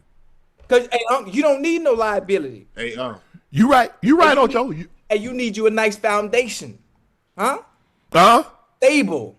Okay. Something you could build on. Build on it. Legos. You stack one on top of the other. Man. Well, I was hoping to build on something into the new year, but you know, I'll wait till I get into the new year to build on it. You know what I'm saying? I was hoping I had a sturdy foundation up under me, you know what I'm saying, Joe? But you know, okay, I'll take your word for it, Ocho. Yeah, you good. Matter of fact, I got somebody for you where it ain't even about no money. Hey, They can guide you in the right. Hey, sometimes, Joe, even Unc need direction, and we go. Hey, sometimes a woman can be your GPS. Hey, you ain't gotta play Cupid with it, man. Just let it happen organically. Let it. Yeah, that's what I'm gonna do. That's what I'm gonna do. I'm just saying, you know, I had me some seeds. I got me some seeds. I let them dry out. I plant them in fertile soil. I'm gonna see whatever grow. I'm gonna see what's gonna grow. I don't know what's gonna grow, Ocho. I planted a lot of seeds though. Right. Is that man? Mm-hmm. Hello. Well, they out there busting them guns already. Yeah. But I get the frustration, but I agree with Chris Finch. Look, we understand that you're frustrated, but your team, they cheer for you when things are going well. Yeah. They need you. They want to see you on the sideline cheering for them. Yeah, I agree. I get your frustration. I agree. You know what? And I'm sure it needed to be addressed, but I can also understand how Ant-Man feel too, What man. you doing? I can also understand. What happened, man? I don't know what Ocho doing. Yeah. Hey, y'all can see me? Man, we can see you, bro. Yeah, we can see you. Hey, you saw I cut out for a minute, huh? No, you didn't. I did. I seen it cut out for a few seconds, like quick. Hey, no, I'm saying, hey, Unc, my whole Zoom and everything went away. I guess in the hotel, and then it just came back. Oh. Okay, we good. I'm back now. I'm feeling good tonight, but I don't even drink alcohol. The Hawks, the Hawks may look to trade Trey Young this season before he makes the decision on his 2026 player option, but that's if there's a trade market for him. An anonymous exec It's hard to think that a team trying to win this season that Trey would help, especially when you factor in what the team would be losing from players you would have to send back as matching salaries. He doesn't defend, he doesn't rebound, and guys hate playing with him. Damn. NBA insider Mark Stein also reported there is a growing belief league-wide that the Hawks are more open to trading Trey away than they've ever been, but it doesn't seem like there's interest that's being met with a bidding war. Joe, you're in Atlanta. You know this team. You played with this team for a number of years. Can you see a scenario in which the Hawks do indeed in fact trade Trey Young? I don't see them trading him, Unc and Ocho. I think that I can see them playing it out. I think, me personally, yeah, we got guys on the squad. When Trey's not playing, we can win some games. But man, if you talking about winning a playoff series or advancing, trying to get to a finals, just to even get close, you're going to need a game changer like Trey. I know we got Jalen Johnson, but you're going to need two guys, man. Y'all know in this game, bro, you need at least 2 or 3 guys to be able to get you over the hump. So I think with him spraining his MCL, early in this season, obviously it's taking him a little while to kind of get back in rep form. I think offensively he's been playing pretty great. The wins just hasn't been there when he's been playing as of late, but if you ask me, I don't think they should trade him right now, man. I think they got to fine-tune on what they have. The East isn't that tough. It is a few teams that's pretty good, but I think the Hawks still have a pretty good chance. You have to be clicking at the right time, man. You got to hope when March and April come around, you playing high-level basketball. The worst thing that can happen, Joe, and you know this firsthand, Ocho, is that getting hurt and the team get an opportunity to look at other guys. If Jalen Johnson, because Trey's going to demand the ball, going to command the ball. Yes, if Jalen Johnson this, are we going to see Nickeil Alexander-Walker do what he does? So now him being removed, Joe, other guys got an opportunity. Jalen Johnson's going to be an all-star. They're like, and he's 6'7", 6'8". It's hard to win with a 6'2", unless you're Steph Curry, who's transcendent, Isaiah. But more times than not, you got to be a big guard. You got to be Kobe. You got to be Michael Jordan. As great as Allen Iverson was, he couldn't get them over. You got to be a big guard, and he's not. I don't know if he's 6 foot. So, and the thing is, like they said, well, he doesn't rebound. He doesn't play defense. And we're seeing that happen to Luka. Luka's 6'7", but it's like his feet nailed to the floor. Yeah. So while he might light you up on what happens, see, the problem is that when Luka has an off night, his guy is never going to have an off night because he can always get to the ball, get to the rim on Luka. Same thing with Trey. Trey is so small and he doesn't play defense. He's not a pesky defender. Sometimes guys are small, Joe. They're pesky defenders. He's not like Caruso. You're right. And Caruso like 6'5". He is? Yeah. Why he look so small on TV? Because everybody else 6'8", 6'9", 6, 7 foot. Hey, but it goes back to what I was saying, Unc and Ocho. When Trey's on the floor, he's game plan for. He's in the scouting report. People are going to try to go at him. When he's not in the lineup, it's harder to game plan for the Atlanta Hawks because you really don't know who's going to beat you. Outside of Jalen Johnson, he's going to do his thing, but outside of him, you really don't know who's going to beat you. So they have a multitude of dudes who's stepping up, man, and just playing high-level basketball at this point. Right. So, it's tough. It's unfortunate, man. Man. Hey, Joe. Hey, I don't like the part where they say and players don't want to play with him. Where they come up with that? Where they get that from? I don't know, man. I don't know, Ocho. I don't know where they get it from, but they be trying to go soft. Hey, as a matter of fact, excuse me for a minute. Happy New Year, y'all. Let me go get me a kiss from my baby. But yeah. I don't know what they're gonna do, man. See what I'm talking about? You see how they do? You see, they got no regard. They got no regard for my stuff. Chad, Happy New Year, Chad. Happy New Year. Happy New Year, man. Happy New Year. We're gonna start this. They got all this stuff in my drink. Hey. You see what I'm saying, Joe? They don't care nothing. Look at all this. Hey, Y'all gonna clean all this issue up too. 26, baby. Huh? Hey, matter of fact, hey, we got to start 2026 off the right way. How we You gonna heard start me? it out? I got one for you. Let me know. I'm gonna wait for Unc to be ready. Chad, y'all ready? Look at that. Y'all done got all stuff in the drink. Go ahead. Hey, drink. Hey, you can drink the confetti. That ain't bad. Let me know when you're ready, Unc. I'm ready. Hey, What's Joe. up? What do you call two Mexicans? Since we talking basketball, what do you call two Mexicans playing basketball together?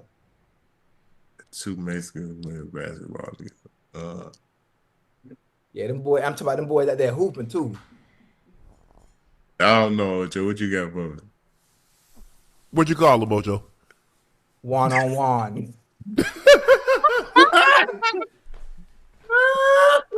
Man, I'm going to give you another drink. Y'all keep on. Man, what's wrong with you, man?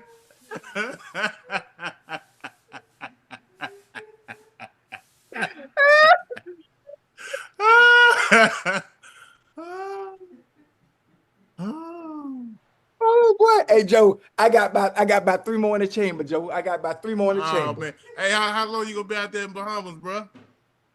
Oh, I go back. I'm on a 1 o'clock flight tomorrow. You know, I come out here every year for Junkanoo only. That's what? it. Beautiful island, but Joe, you got to come out here, What Joe. you come out there They for? got What is that? Junkanoo. It's like a festival, so similar to like Yeah. Carnival, like that. But it's huge, huge Bahamian culture that they have on Boxing Day during Christmas. They at Christmas, and they have it for New Year's.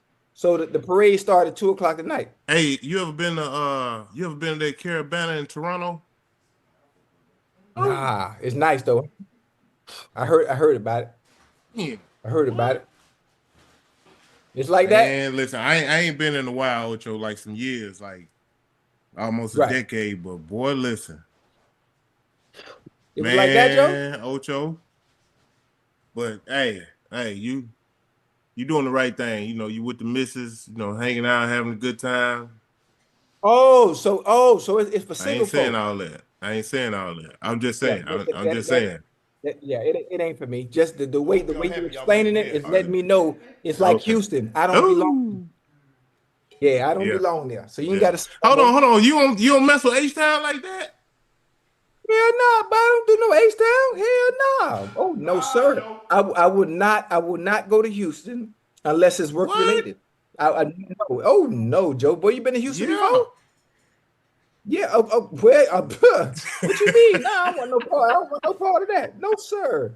Everywhere you look, everywhere you go, the mall, the gas station, you go to a little lounge, the cigar bar. I mean, It's too everywhere much pressure and temptation. ain't man, child, please. I ain't got time for that. Get Hold out of here, on. man. I thought you were Unc. I thought we all were going to Houston this summer, man. I got some stuff playing in Houston. Oh, I don't know. Ash know the cities. I didn't know Houston was on it because when I mentioned it to Unc, he was like, he don't want no part of it too. I say, well, he say, well, if you don't want no part of it, shit, I don't want no part of it. It's still early. It's still early. It's too soon right now. You know what I mean? By Right. when June hit, I can see y'all right now, boy. Y'all gonna be ready to roll. I already know it. Hey, you know how the horses at the Kentucky Derby, they got the blinders Yeah. on, so they can only see straight ahead. Yeah. But we gotta fly to Houston.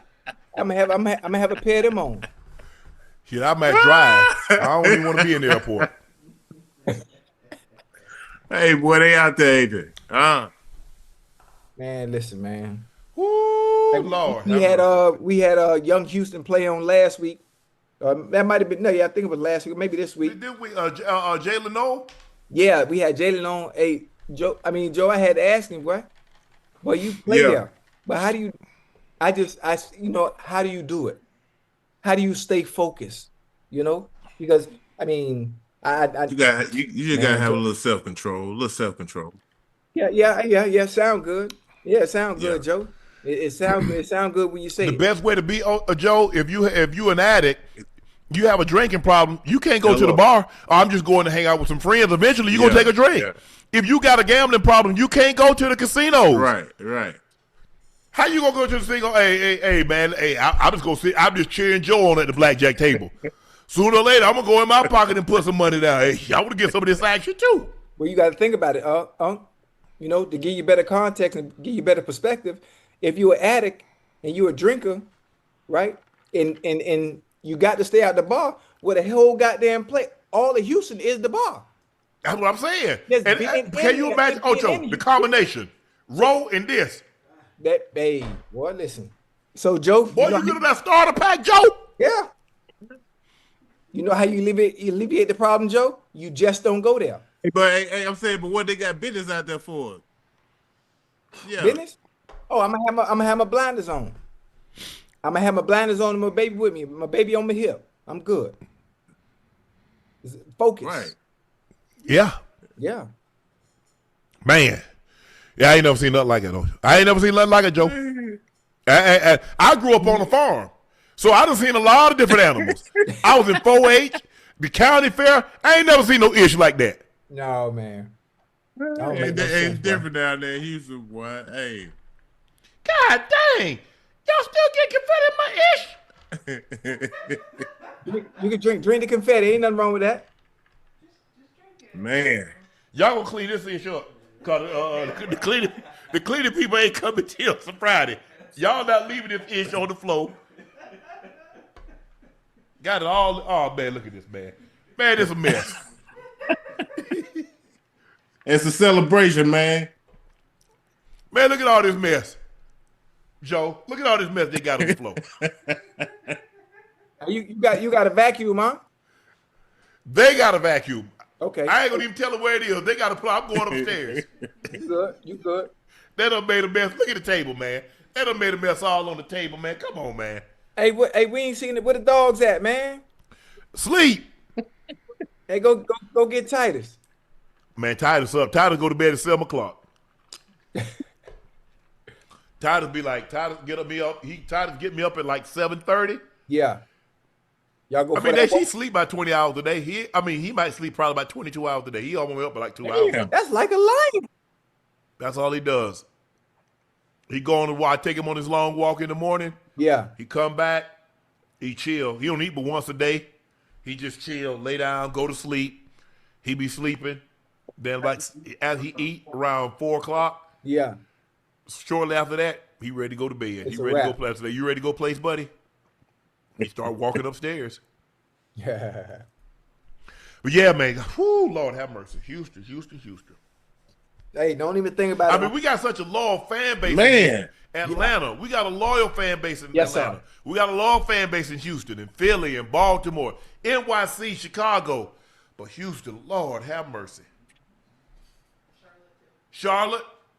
But, Ocho, things be looking up. Things been looking good lately. Things been looking real good lately. Right. Were we 16? YouTube? Oh, we were 16 and 17 on YouTube.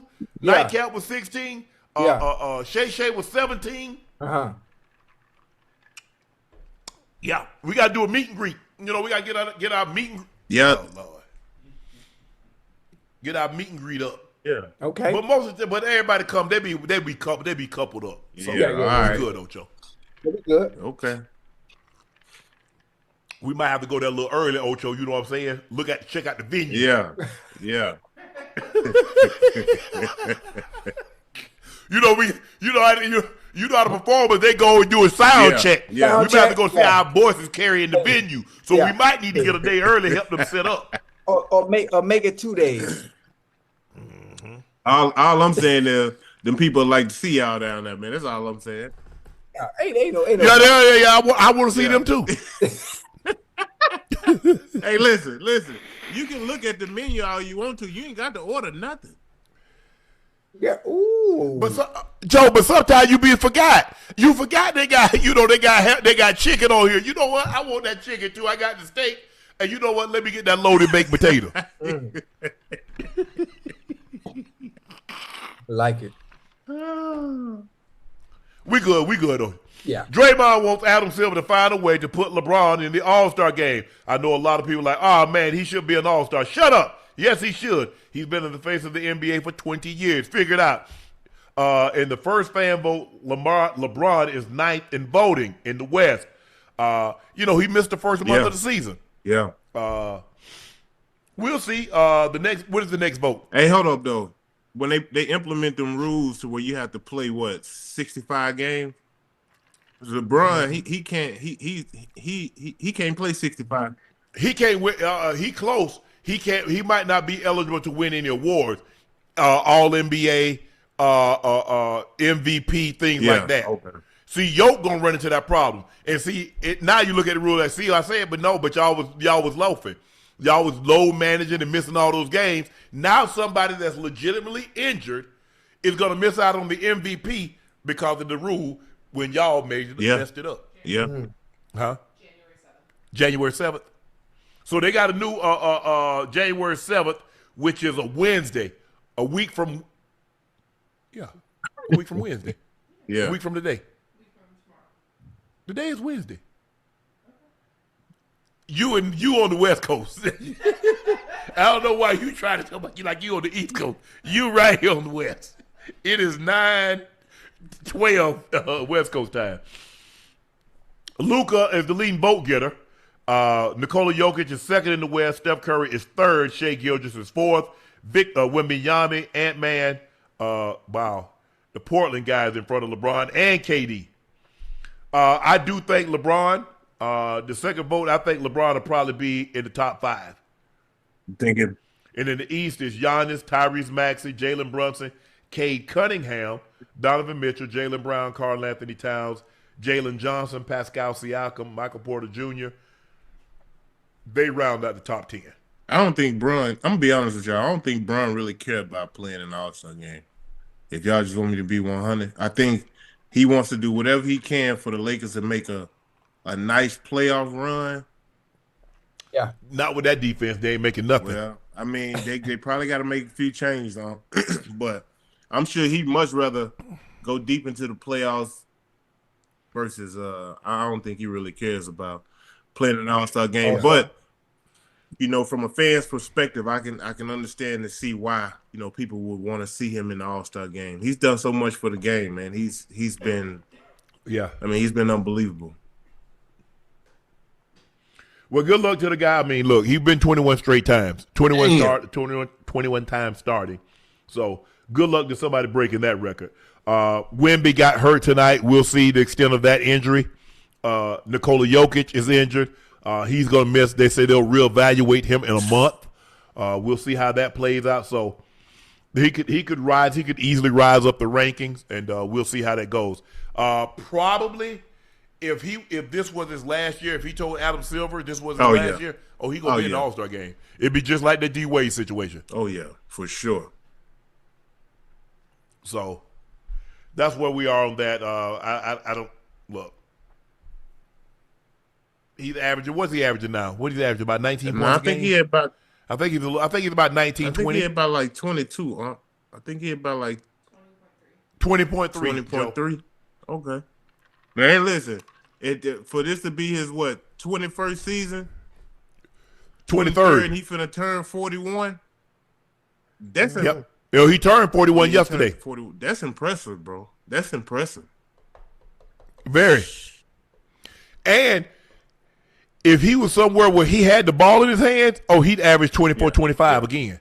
But he's off the ball now, so he doesn't have the ball as much as Luka. He doesn't have the ball because he can play off the ball. Now, it's not his strong suit. Yeah.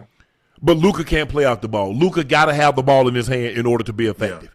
Yeah. And I think but I think instead of just sticking LeBron in the corner, I think he and Luka should play more pick and roll. Sticking LeBron in the corner, that ain't what he I think what happened when he came back, because he missed the start of the season, and Luka and AR was so hot. They was hot as fish grease to start the season. Yes. He didn't want to mess that up. So that's why he came out. Correct. You can see he had the one game where he didn't score 10 points, but for the most part, he came out as a facilitator.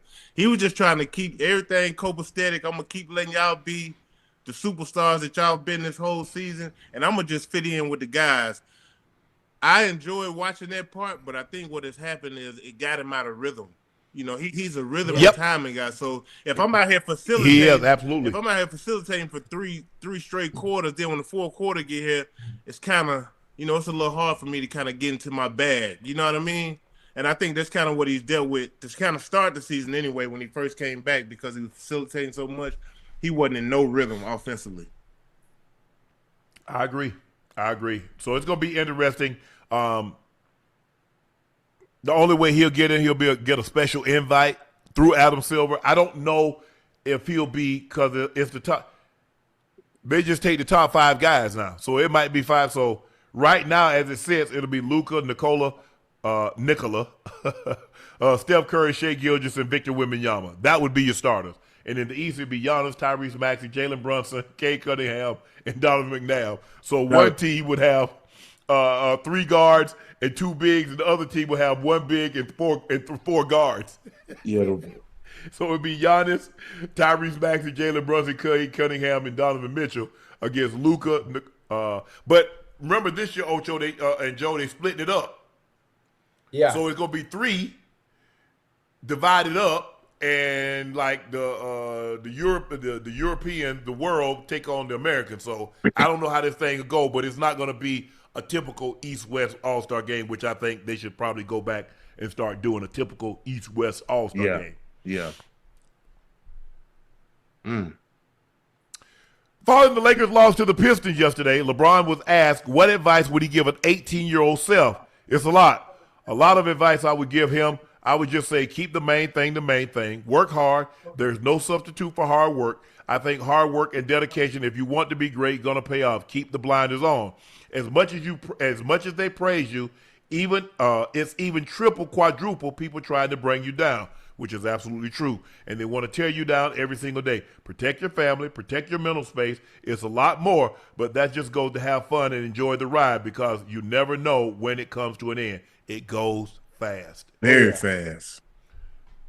He's the most loved player. He's the most talked about, but he's also the most vilified. And he understands that.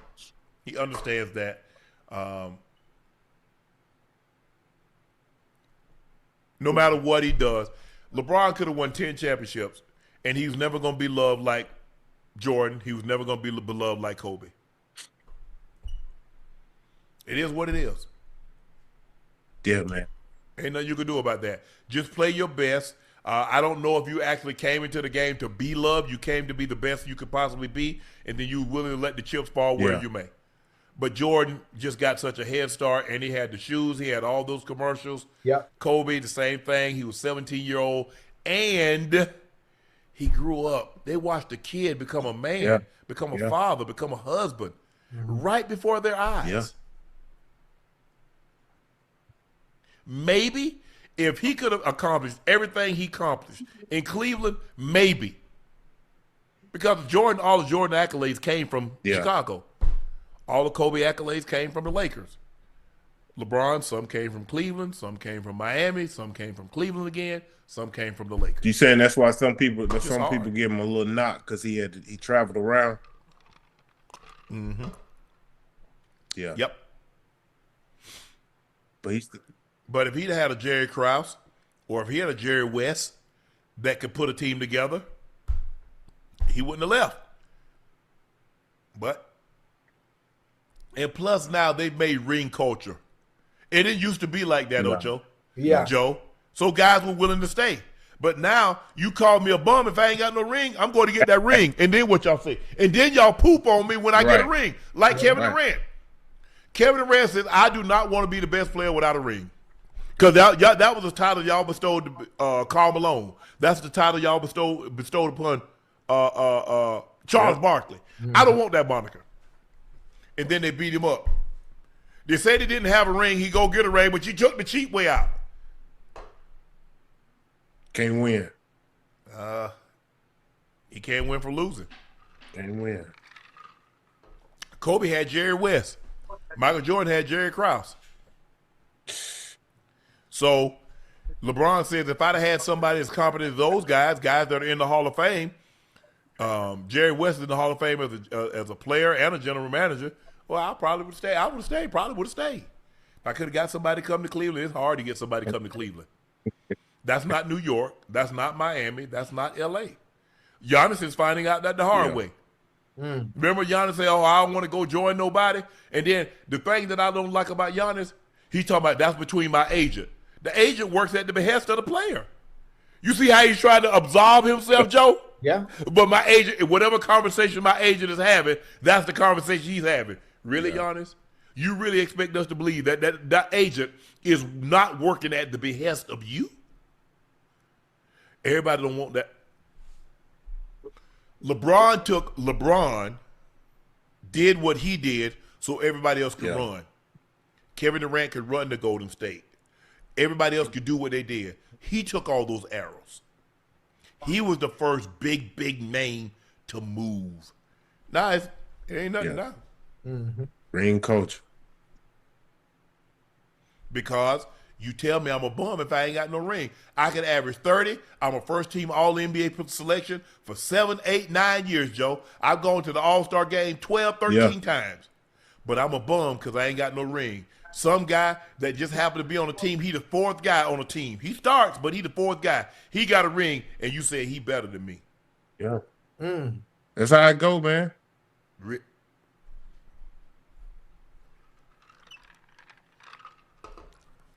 That's how it is, bro. Good news, Spurs fans. Victor Wembanyama limped off the court in the fourth quarter of tonight's 134-132 win over the Knicks after his left knee buckled as he tried to secure a rebound under the basket. Wemby said afterward he suffered a hyperextension and the initial test did not reveal any other issues. He said he would not have more testing done. He said he would have more testing done on Thursday. I'm very confident. I was this close to coming back in the game. They had to hold me back. It was just one a hyperextension, so it should be minimal. We've got to do everything tomorrow to check that everything's okay. Wemby added, I expect to be back next game. He did. Ocho, Joe, Joe, because he's so tall, he's going to have issues. Yeah. He's going to have issues. I mean, he's 7'4". His quads are only so big. They're going to only be able to take those shock absorbers. It's only going to be able to take so much pressure off of his joints. Hyperextension ain't that bad. I know when you do hyperextend your knee, I hate that spaghetti feeling. It feels like it's not together, and you're really cautious. But give him a few days, maybe a week or so. Listen, Ocho, the man 7'5", man, all legs. He all legs. So I think this is something that you definitely got to worry about. I mean, this ain't no normal person like you at 6'1", 6'2". Hey, Joe, I'm 6'3", Joe. Don't do that. All right. You say my bad. You 6'3"? Yeah, okay, my bad. So, your bounce back is a lot different from somebody who's 7'5". You feel what I'm saying? Sir. So, I think the Spurs need to take, precautionary with this, man. Don't rush big fella because, see, what's been happening, our stars in the NBA, bro, are getting hurt, and it's killing the game. Yeah, it's killing our game, bro. We want to see the best out there competing on a night-to-night basis, and when your best players get hurt, look, Jokic's gonna be out for a month. I love watching Jokic play out there, killing them boys. Boy can't jump over a phone book. You hear me? Man, I'm talking about. He's the MVP right now, Joe. He's the MVP, but he's not gonna be able to win it because he's not gonna be able to make the quote of the game. That's what I'm saying. It's hurting. It's killing the game, bro. It's killing the game. I hate that for Jokic because it didn't even look like nothing really happened to him.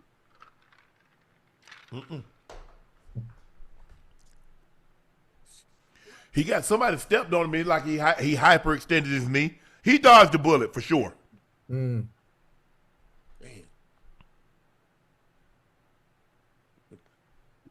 He dodged the bullet for sure. But I'm glad to see Wemby's okay. Everything checks. It looks like it's going to check out, and he's going to be fine. He's going to be able to go the next game or at least the second. Ocho, Joe Burrow discussed the mindset when facing Myles Garrett in Week 18 as Garrett closed in on the NFL sack record. Burrow said, I'm certainly not going to overcompensate either way. I'm not going to go out of my way to not let him get the record, and I'm not going to go out of my way to let him get the record. Either way, I'm going to play football. Yeah. There's going to be a situation that a sack is the best of the bad outcomes of that play, and maybe I take one. There's going to be other situations that I'm about to get sacked, and I need to throw it away in that situation.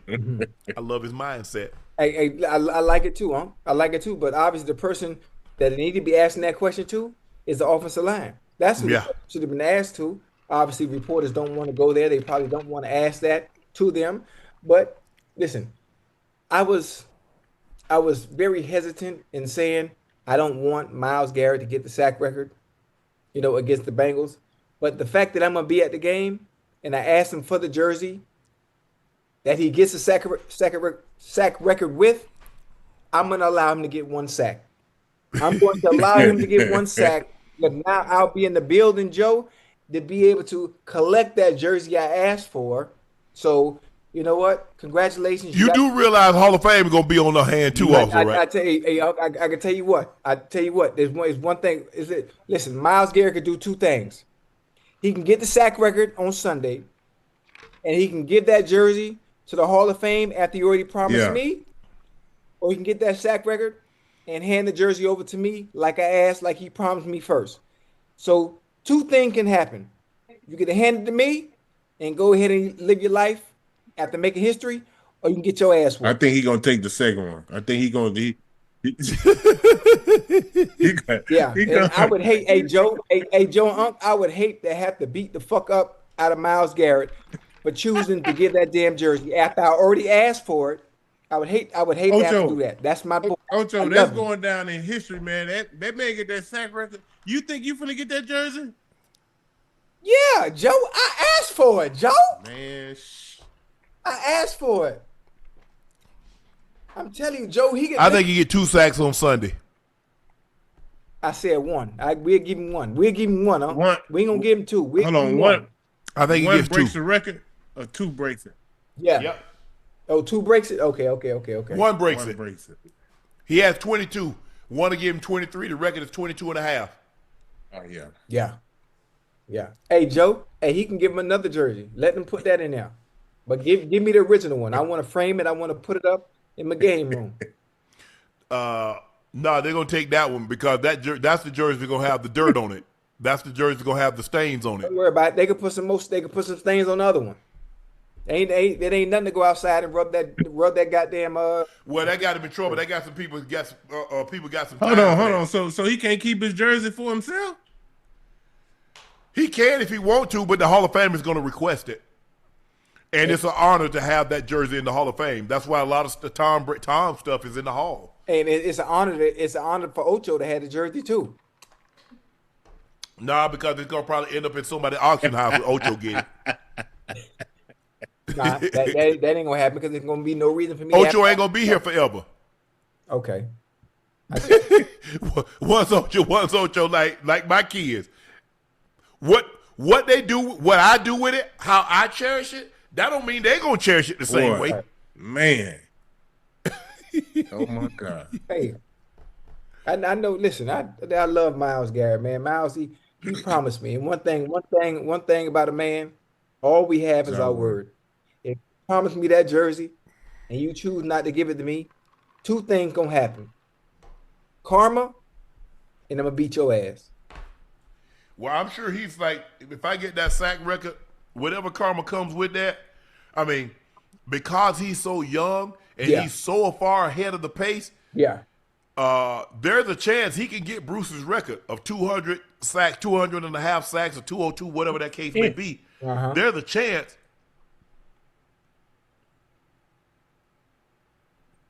Myles Garrett, I mean, he got how many sacks has Myles got? 120? He's way ahead of the pace. I mean, he's blistering. Yeah.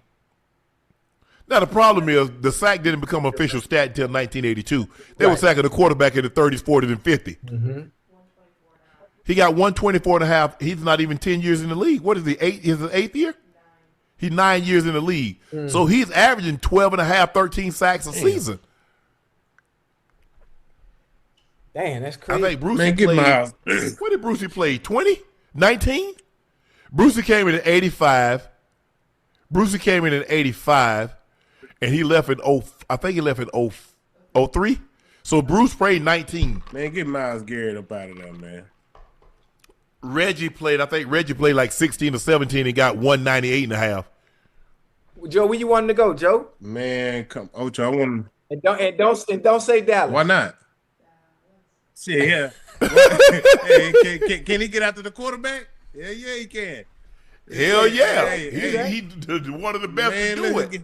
One of the best to ever we need do to it. get him up out of there, man. Let him go play some meaningful football now. I like the way it sounds. I think he might be 2 or 3 years away from that, You Joe. think so? I don't think Cleveland's ready to give him up just yet. How many years he in on that deal? I know he got a big deal. How many years He signed a 4-year deal, but he had 2 years left, so he got another 5 years on it. Yeah. I know one thing, Joe. He might not see them years. He don't give me that goddamn jersey, boy. I tell you that. Ocho, you can cancel that, brother. Hey, it's gonna be some things canceled. It ain't gonna be me. But the problem is, Ocho, Joe, is that they got a lot of, it's gonna be a lot of suitors. Now the Cowboys do have the capital because they got 2 first rounders next year, and they got another 2 first rounders the year after. Yeah. So they got the arsenal to go get him. Mm-hmm. Yeah. If Cleveland's willing to let him go. And this would be the good time to let him go, Unc. If the Cleveland Browns are serious about building something, because they can get the most value for him right now, not later. You can get the most value, the most pieces for him if you're serious about building and changing the culture over there in Cleveland. Boy. Because you didn't win with him. You didn't win with him. So you know what you need to do. You know what you need. He can really help some teams. Wow. Yeah, big time. Man, I'm looking at this. Michael Irvin took his belt off. Man,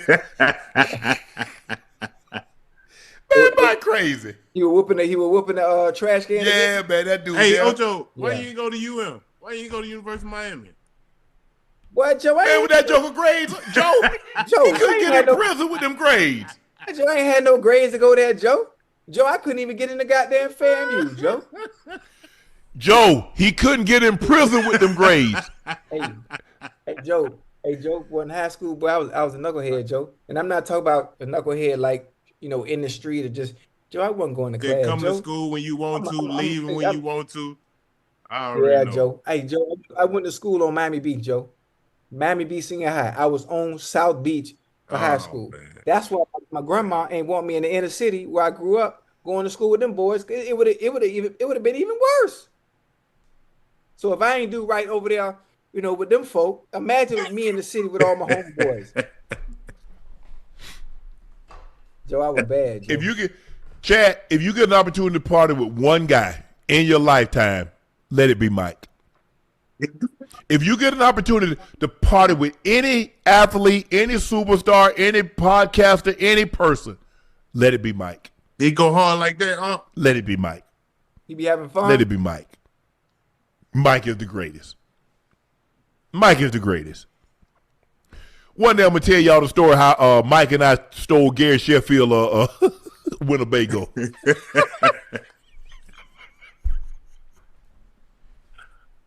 I started bringing that up during the interview, Ocho. Right. But Mike and I stole Gary Sheffield Winnebago at the Super Bowl in Atlanta back in '99. I'm gonna leave it at that.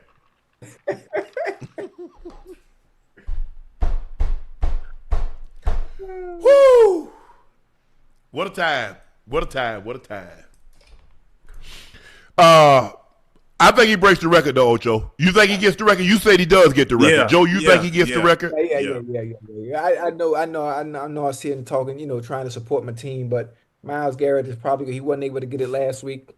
I'm not sure the Bengals will go away from doing what the Steelers did, where they were so worried about him getting the record, they weren't able to play their game offensively. Exactly. It took away from them offensively. So you doing you running boosts and you running rollout. You got the guys chipping that they can't get in routes real quick. Mm-hmm. People like, why? Gary Sheffield had a Winnebago. Super Bowl. I was like, hey, what up, Chef? He's like, hey, what up, Chef? How you doing? Mike, I was like, Mike. Yeah, what up, Chef? You know how Mike is. Mike animated. What you doing, Sharp? I'm on whatever you on. Let's just say Sheffield went N.A. We took the Winnebago. I called a cab to come get me the next morning. I couldn't drive the Winnebago. I couldn't drive the Winnebago home. Lord have mercy.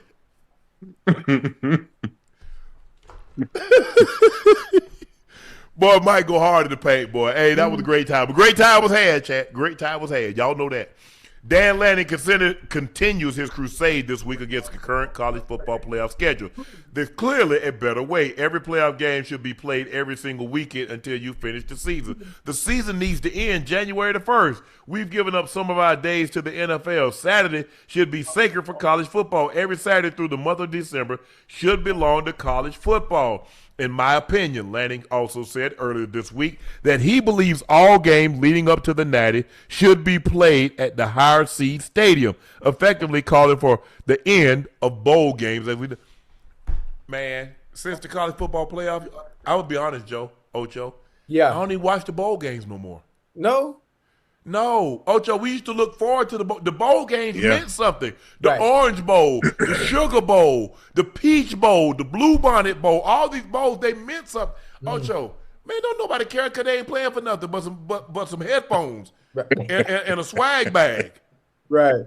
I'm being honest, Chad. I ain't trying to be disrespectful. Congratulations to all the teams, that made a bowl game. Right. But now with the college football playoff, that's all people care about. Yeah, and if your team is not in the playoffs, the only people that are watching the bowl game are fans of that specific team. I get you. I'm with you when you're right again. Yeah. I mean, you look at these games like, bro, I'm like, and this is what you happen. And so, and they talk about what increase it to 16. Ocho and Joe, if you increase it to 16, you might as well just do away with the bowl game because you ain't got but 42 people. The only people in the bowl game watching now are family members from both teams. Right. Basically. I'm just, I don't know what college is gonna do. They got all this money. They got to do something. They got to do something, man. Look, because these bowl games. And kids, if and the thing is, Joe and Ocho, if you're a college kid and you got a high grade on you, are you really playing in a bowl game that's not going to lead to a national championship? Really? Absolutely not. No. Especially you have an opportunity going into the draft. Nah, you're not taking that chance. Or it depends on what the type of money you making. These professional athletes now. True. These ain't just regular college students no more, man. These dudes making money. Absolutely. But I agree. They need to go ahead and because if you compete with NFL, you're not going to win. Nobody that competes with the NFL, not NCAA basketball, not NBA basketball. If you go look at the college games, the NFL did 3-4 times the ratings that NBA did. Mm-hmm. Oh, ain't no competing. And I get Charles Barkley and everybody saying, who won Christmas, huh? The NFL. It ain't even close. Okay. 3-4 to 1. And I get it. The NBA used to be, Christmas used to belong to the NBA. Yes. But not no more. Y'all know how the NFL about that dollar. Was it? Because the thing is the same thing the NBA. Everybody at home, Joe. Ain't nobody working on Christmas. For the most part. I mean, obviously you got convenience stores in certain situations that people open. But for the most part, people at home watching. Yeah. NFL say, I wonder if they'll watch us. We'll sprinkle a game in. Oh, they really watched us to the tune of 20+ million. Let's add another one. Let's see if they watch. To the tune of 20-something million. Well, we might as well go ahead and add a third one.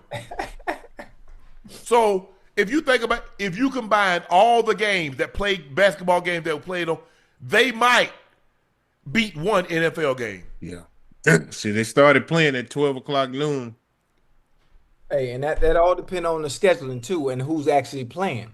And think about it. And look at the games that we had. We had Dallas and the Commanders.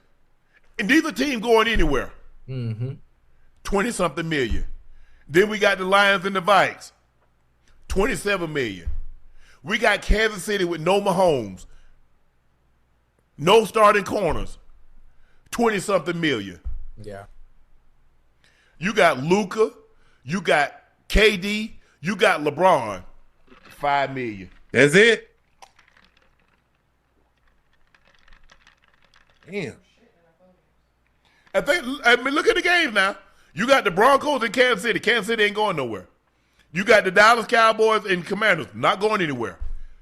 You got now, I mean, Detroit was struck. Minnesota not going anywhere. Detroit was on life support. And the top NBA game, Minnesota and Detroit did 4 times the numbers. Mm-hmm. It ain't NBA. Y'all can complain all y'all want to. Charles, it ain't never going back. Saying y'all here to stay. When the NFL see they got Thursday game, y'all might as well just catch Saturday games. If the NFL pops up, say let's see what the NFL playing. Nah, we don't want no part of that. Y'all go ahead, y'all can have it. Y'all already know Sunday is a no-go. Yeah. Nothing should be. The only thing you should do on Sunday is go to church. And everybody try to go into early service to get their ass home so they can catch the 1 o'clock game. 1 o'clock game, yeah. That's the only thing you should do on Sunday is go to church. If you talk about going to another sporting event, it's a wrap if the NFL's on. I'm sorry. I'm sorry. So I agree with Dan Lanning. This thing should be over because you ain't really trying to go head to head with the NFL. Ocho and Joe, it's time to Prize Picks, Flair Fave, presented by Prize Picks.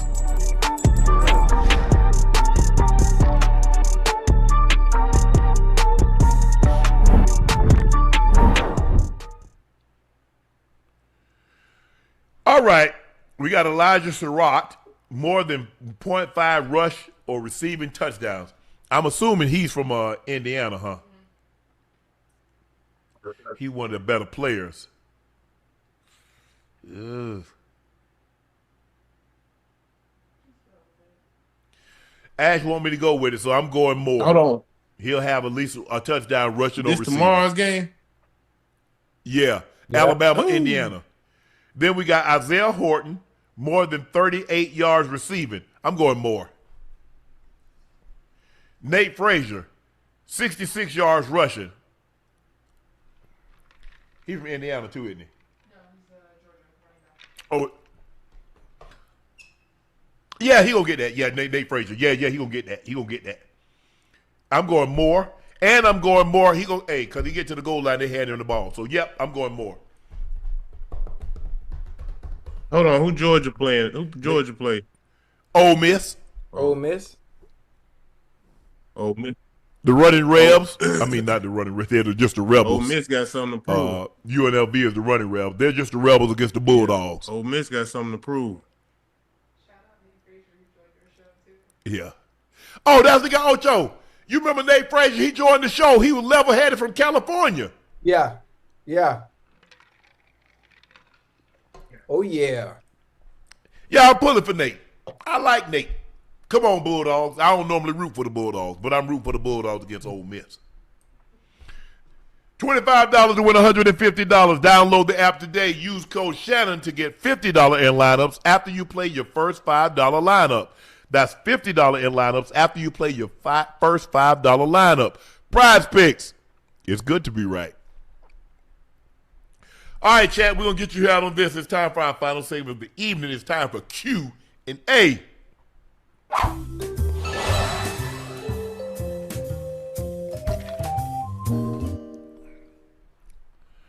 Trill Brown, Happy New Year's to my favorite podcast. 2025 was hard, but watching this show made getting through it a little easier. Wish y'all nothing but the best. More money, more life, more blessing.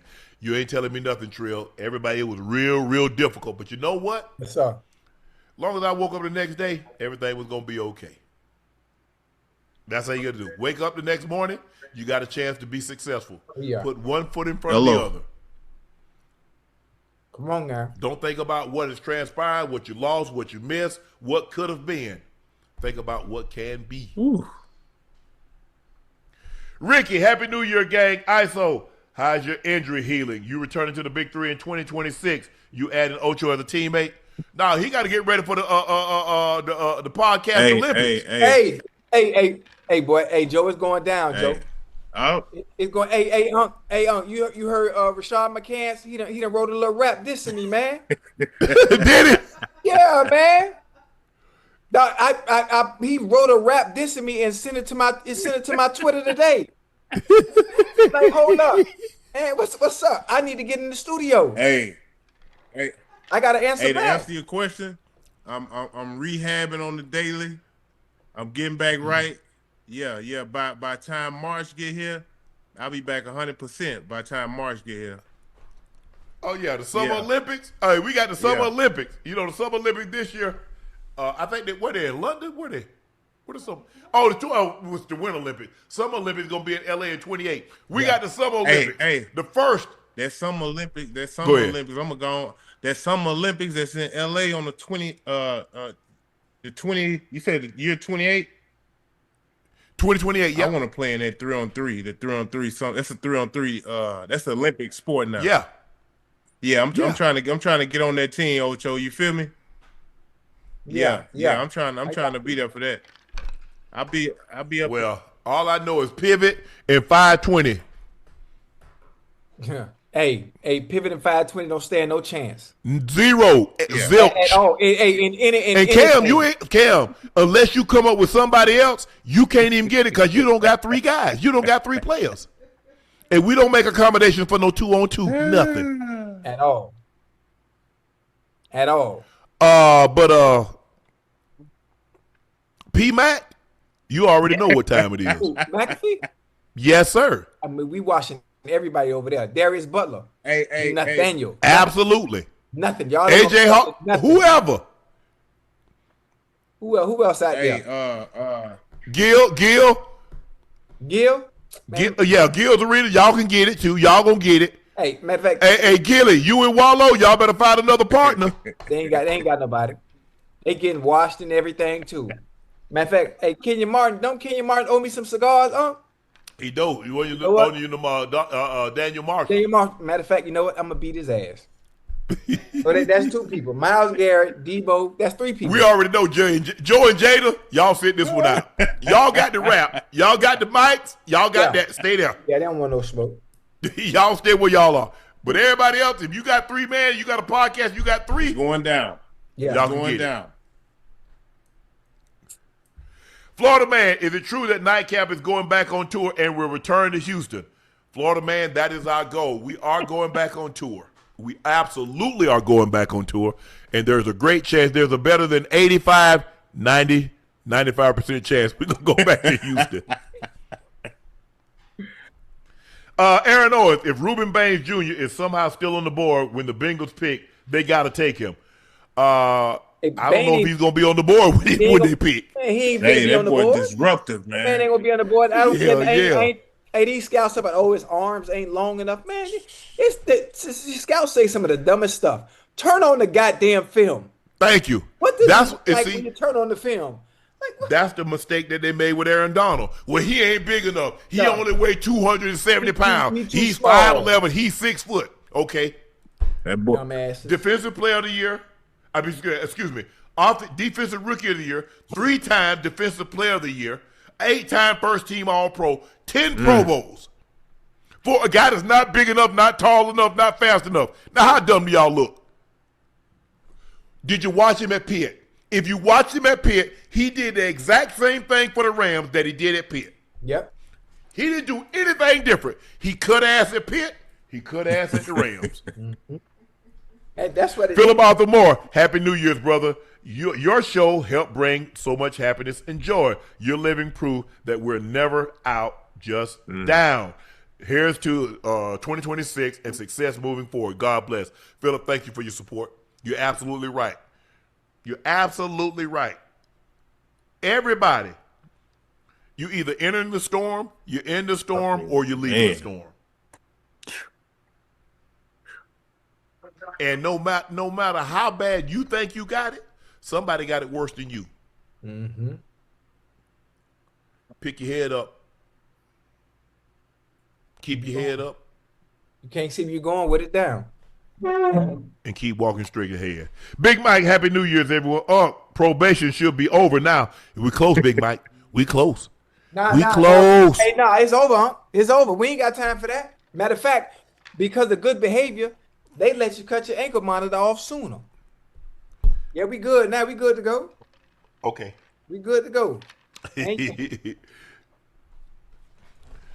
Coda, can we get Ash and Jordan cameo appearance to bring in 26? Thanks for producing the best podcast on the internet. Can you tell us what it's like behind the scenes trying to keep Unc organized? That's the easy problem. Look, all we have is a rundown. Everything else is Ocho and I, we off the cuff. All we have is a rundown. And Ocho don't know what I'm going to say. I have no idea what Ocho's going to say. At all. Ocho comes back with one-liners. I come back with one-liners. Joe do what he does. We have a rundown. That's as organized as we are. We need to have some sequence in which things are going to happen. Right. Sean Montgomery, what's up, fellas? Why can't a receiver win the Heisman in college as the best player, but but a receiver can't win the MVP in the NFL? That's a very good question. Very good. Very good question. I don't know, because it's just hard. Because college, they said he's the best college player. That's what the Heisman signifies. But in the NFL, the MVP signifies the most valuable player. Value. That's the question. Value. If a receiver, how was Randy Moss going to win the MVP with 23 touchdowns when Tom Brady threw 50 touchdowns? That's the problem. Yeah. Calvin, when Megatron, he broke the record because it's going to take, I think, might get a running back, but he's going to need to break ED's record and LaDainian Tomlinson's record in the same season in order for him to be the quarterback. Because these quarterbacks now with the league, the way the quarterback is protected, the way that the receiver they call the pass interference, these quarterbacks going to throw for 40, 50 touchdowns every year. Yeah. So it's going to take somebody, a running back, to break ED's record and break LaDainian Tomlinson's record. And I think that's going to be, then you have hold on. He broke ED's record, a record that's been in place for 40 years. Mm-hmm. So a record that's been in place for 40 years and break LaDainian Tomlinson's record, that running back will win the MVP. Quino, I'm usually listening to Spotify, but I can tune in live tonight. Love y'all, man. Keep doing y'all. Bear down, baby. Bears look good. They got a chance to clinch. They still got a chance. They still got a chance for. They can't get the number 1 seed, can they? Because it'll be Seattle or San Fran. Because San Fran beat them head to head, and Seattle has a better record right now. So they can't get the number 1 seed. So it's Seattle or the Rams. I mean, it's Seattle or the Rams, right?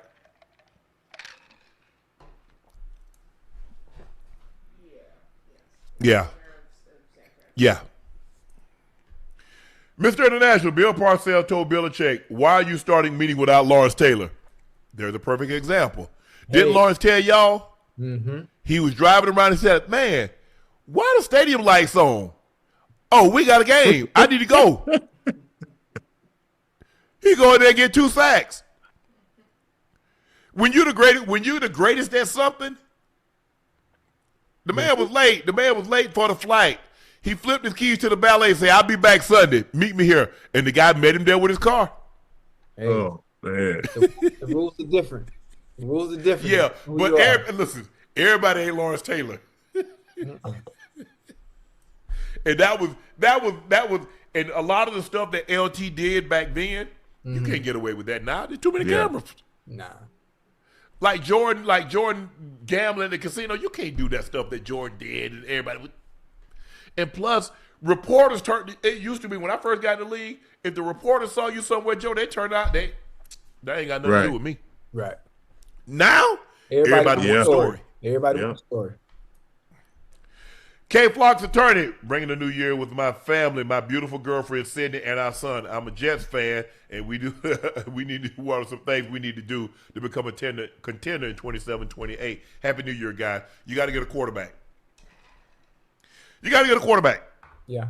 Without a quarterback, bro, you just it ain't nothing you could do. And if you don't get one, you're fooling yourself. Yeah. That's my bottle tonight, Joe. Look at that. That little damage tonight, Joe. Ooh, boy, you got that lick in your Hey, system. he finna show out tonight. He ain't fooling nobody. Ain't got nobody to show out with. Yeah. But What happened? 2027. No. Come on, man. Come on now.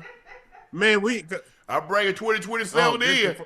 I might be a little. I'm telling you now. 2027. When is January? When is New Year's Eve next year? It's on a Thursday. We're a day in. I'm telling you right now. I'm showing up late. Y'all start without me. Day. Okay. It's on a Thursday, so we know we got a show on Thursday. Yeah. Joe, Ocho, start without me. Man, we ain't but a few minutes into 26 now. You can't. Hey, Joe. He got something. I already know. I know he ain't fooling me, Ocho. I ain't doing nothing. Opo, I'm laying low. Yeah, okay. But I bet you 27, man. You know, I gotta do right. You know what I'm saying? I don't want to, he'll call me in and say, "Well, Shannon, you've been misbehaving." Now you good. But once they 2027, that ain't the way it works. Once you're on probation, you off. They don't. nah. They don't call I'm you. all but here's the thing, though, Ocho. I still got some time on my sentence, so I don't want to have to serve the rest of it out. I don't know if you know how the criminal justice system works, Ocho. Yeah, I done been in there. I done been in there. Oh, well, listen. And plus, my mama told me I need to behave. She told me I need to shave. She sent me a picture of a razor. Nah. Hey, the salt and pepper look good on you. Keep the salt and pepper, bro. Yeah, everybody keep telling me that, Joe. Yeah, everybody say that. What's up with the naked face, man? When you gonna come on this side? What's up with the naked face? Where you stash at? Hey, Joe. Hey, Joe. You know when I was growing up, You can't get no stash? Hey, Joe. You know when I was growing up, they called me Babyface, Joe. Did it? Yeah, they call me Babyface. Now I don't look made. I seen somebody today. I saw him and they were like, "Well, goddamn, Ocho, but you look much younger in person." I said, "Yeah, I'm 57, but I look young." I said, "Yeah, in person you look more refined." I ain't never heard nobody describe you like that. Refined. And that was, and I think that's because I keep such a clean look. I got you. Yeah, but I can grow something out like Rick Ross. I can like Freeway. Nah, I got they gave me a 10-year probation. I'm on parole right now, Joe. Huh? Damn, 10 years? 10-year probation. Nah, baby. I would have told them, man, 10 years probation. I'll see y'all soon. Hey, look, I thought in 26, man, we were gonna get out here and have a little fun now. Yeah, I don't know. We are. Oh, we gonna be having some fun though, Joe. All right, Joe, we gonna have fun. All right, okay. But it ain't gonna be nothing like compared to 27. 27, I'm in heaven. Philosophical truth and wisdom. Unfortunately, so many learn sports in the ESPN era because the real greatest quarterback of all time is John Elway. He was Rodgers and Peyton Manning in one. The thing that those guys in the 80s and 70s had to go through, you saw those hits in this documentary. Yeah. Oh, yeah. Man, can you imagine they hit a quarterback like that now, Joe? No. Ocho? He'll be suspended for 1 or 2 games. Damn. I was fortunate enough to come up in the early 90s. Man, it wasn't no defensive receiver. They didn't call no helmet the helmet. They attacked the quarterback. They dropped their weight on the quarterback. I mean, you go back and look at Goose and what he did to Rich Gannon. He dropped 345 pounds on his shoulder and separated his shoulder. Man, you can't do that now. You can't attack the quarterback like that now. Dom, y'all be safe. Them streets or the crib for the night New Year's Eve. Yeah, I'm in. I ain't got nothing, I'm getting ready to head out. I mean, the area where I'm going to be at is nice and safe. Hey, Joe, I'm going to enjoy this. Enjoy this parade. It's all family and friends and fun. Shit, man, you know what, Ocho? I might join you next year. I might be at a Junkanoo. Come on, Unc. That's what I'm talking about. He just talking. Hey, Unc. I might be in that old junk I knew. Hey, Unc, they've been asking about you everywhere I go. Well, where's Shannon? Where's Shannon? I say, man, Shannon way on the other side of the world right now. But I'm gonna tell him you say hello. Everybody, we have a huge following out here. We do. Huge. We might be able to. We could do a show out here and fill an arena now. Yeah. Interesting. Yeah, listen, I could talk to the PM. I'm gonna be, Ocho, you know what? When I take my vacation in July, 3 weeks. Talk to me. I'm gonna cut my phone off. I ain't gonna even talk to Ash. Where you gonna go? Huh? Where you gonna go? I can't tell you. Well, hey, you need to let somebody know where you at. So if anything happens, we know where to find you. I'm gonna let a few people know. Okay, just let me know. You gonna have a hostage with you?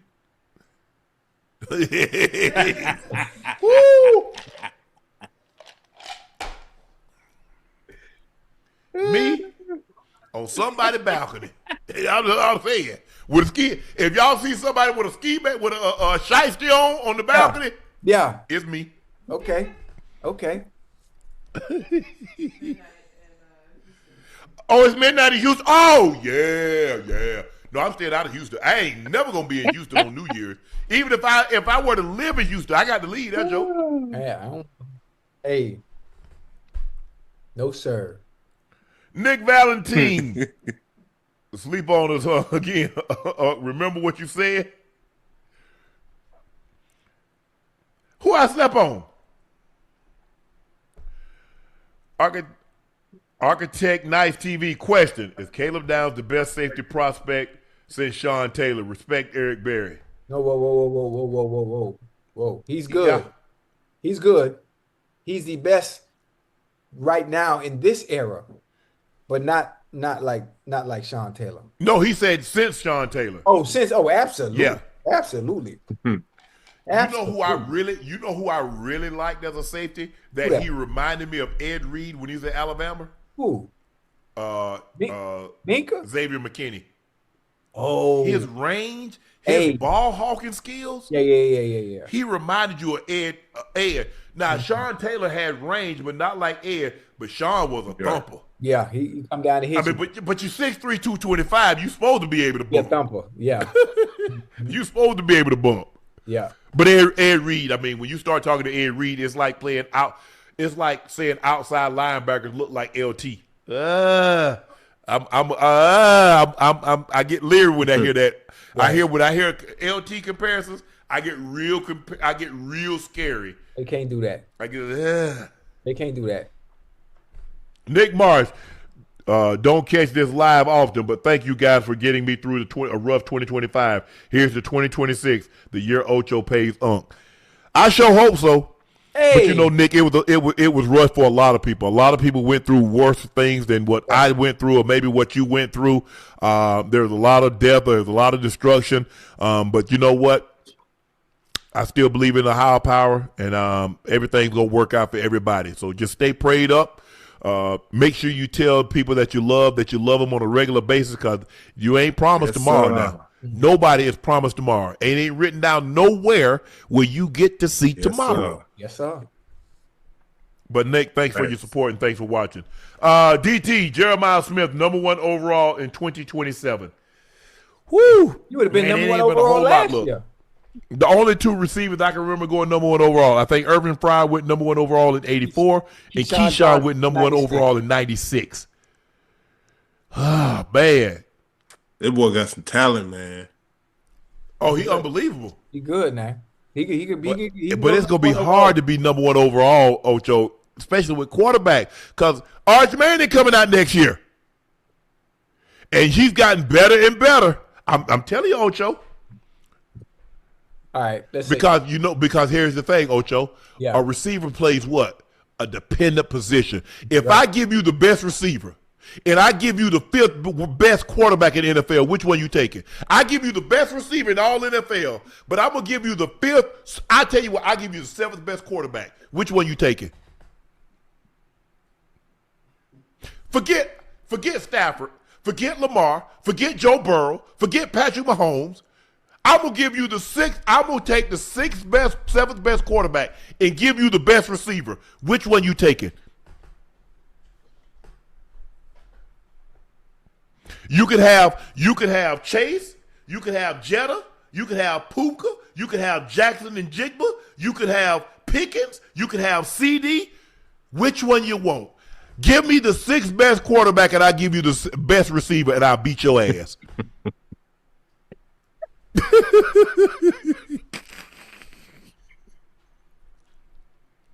Oh, that's tough. It ain't tough. That's tough. That's why they make the big bucks. So who we think? Okay, let's say we say Joe Burrow. No order. I'm gonna say top five. So we say Joe Burrow. We say Lamar. We say Mahomes. We say Josh Allen. Yeah. We say Drake May. We say Matthew Stafford. Mm-hmm. Okay, now we start getting into Dak Prescott's. We start getting into who else? Jalen Hurts, Sam Darnold, C.J. Stroud's. Yeah, you're not taking any of them. You're not taking no DB. I mean, you're not taking no wide receiver over any of them. And you damn sure ain't taking no wide receiver over the five guys that I mentioned, the six guys that I mentioned. No. Absolutely not. But also, everybody you name is now proven and shown what they can do at the highest level. So if I give you Chase, I give you Jetta, I give you Smith and Jigba, I give you Puka, they're proven. You taking them over any of those quarterbacks I named? No. No. Oh, Justin Herbert. Oh yeah. You taking a wide receiver over Herbert? Mm-mm. You might well throw Trevor Lawrence in the picture too. Then. Yeah, okay, there you go. Do you guys think Reuben Baines should go number 1 overall draft pick? He's playing like it. He's playing unbelievable. Yeah. He definitely helped this stock tonight. He played incredible tonight. Mm-hmm. And we thought he was a top interior lineman. He can rush inside. He can rush outside. Speed to power. Mm-hmm. He's quicker than you think. Mm-hmm. I like him. I can see a scenario he's a top 10 pick. I say top 5. And the fact that he's top 5, they already talked about him going top number 1, Unc. But what he did tonight and to the team he did it against. Yep. He did it against on the biggest stage against Ohio State where the world is watching. So I like it. I agree. King Gray 48, Unc Ocho. Game 7-on-7. Ravens all time versus Bengals all time. You both included. Who win? Also, number 82, the greatest tight end in Ravens history. 7-on-7? Man, we beat the brakes off them. Off who? Yo! Who gonna stop me? Man, look here. We got Ed back there safety, so they're going to have Chris McAllister. Hold on. When he was there, he didn't stop me. So, again, who gonna stop me? Chris McAllister. So they got Chris McAllister, probably Marlon Humphreys, Ed, Ray. Maybe beat the brakes off y'all. All them names you just named, ain't none of them was able to stop me. So I'm going to ask you one more time. Who going to stop me? And then they got to beat everybody else. Ocho. Hey, what is this? Well, you know who you talking to over here? What? Yeah, y'all didn't stop me. And y'all caught me. I was on the back end. Y'all didn't catch me in my prime. Hold on. Y'all caught We got somebody to stop you. We ain't worried about that. But man, y'all ain't got enough stop signs and traffic signs to stop me. All right. Don't forget I was a two-way player. That's okay. Oh, boy. Hey, Joe. Hey, Joe. I would have locked Uncle ass up, man. Man. I'm talking about I would have been right in his face, Joe. I would have been right in his face just like this. Talking to him. Where you going? Bop, where you going? Bop. He ain't got enough bricks in his back pockets to it. Ocho, Joe, the first play, I ain't even trying to get open. I'm running dead over the top of him. Hey, Joe, you know what I'm gonna do? I'm gonna do him like they do. You know how the Matador do the bull? Man, I ain't got time to play with you. That ain't my game. Thank you. You open the gate? Hey, my grandma used to say, boy, open the door, flies come in your house. I appreciate you opening the gate. You see what happened when DBs open the gate? What happened, Ocho? You gone. You hurt. You beat. You out. Hey, hey, listen. Smell the deodorant. I know. It's a Touchdown. run play. I know it's a run play, so I know what you're doing. I can tell if it's a pass or not. Oh, I'm gonna do the same way. And we got Jamal. And we got Jamal. And we got Lamar. Boy, we gonna tear y'all up. It ain't happening. It ain't happening. Man, look here. Our best 11 defensive players against y'all best 11 offensive players. Our best 11 offensive players against y'all best 11 defensive players. Ain't no chance. Boy, you would have been on the island stranded, boy, playing with me, man. True and infamous 73 said Ohio State didn't face any real competition during the regular season except Texas in week 1. Look at what happened to them versus Indiana and tonight. Well, I can't disagree with you right now. Earl C.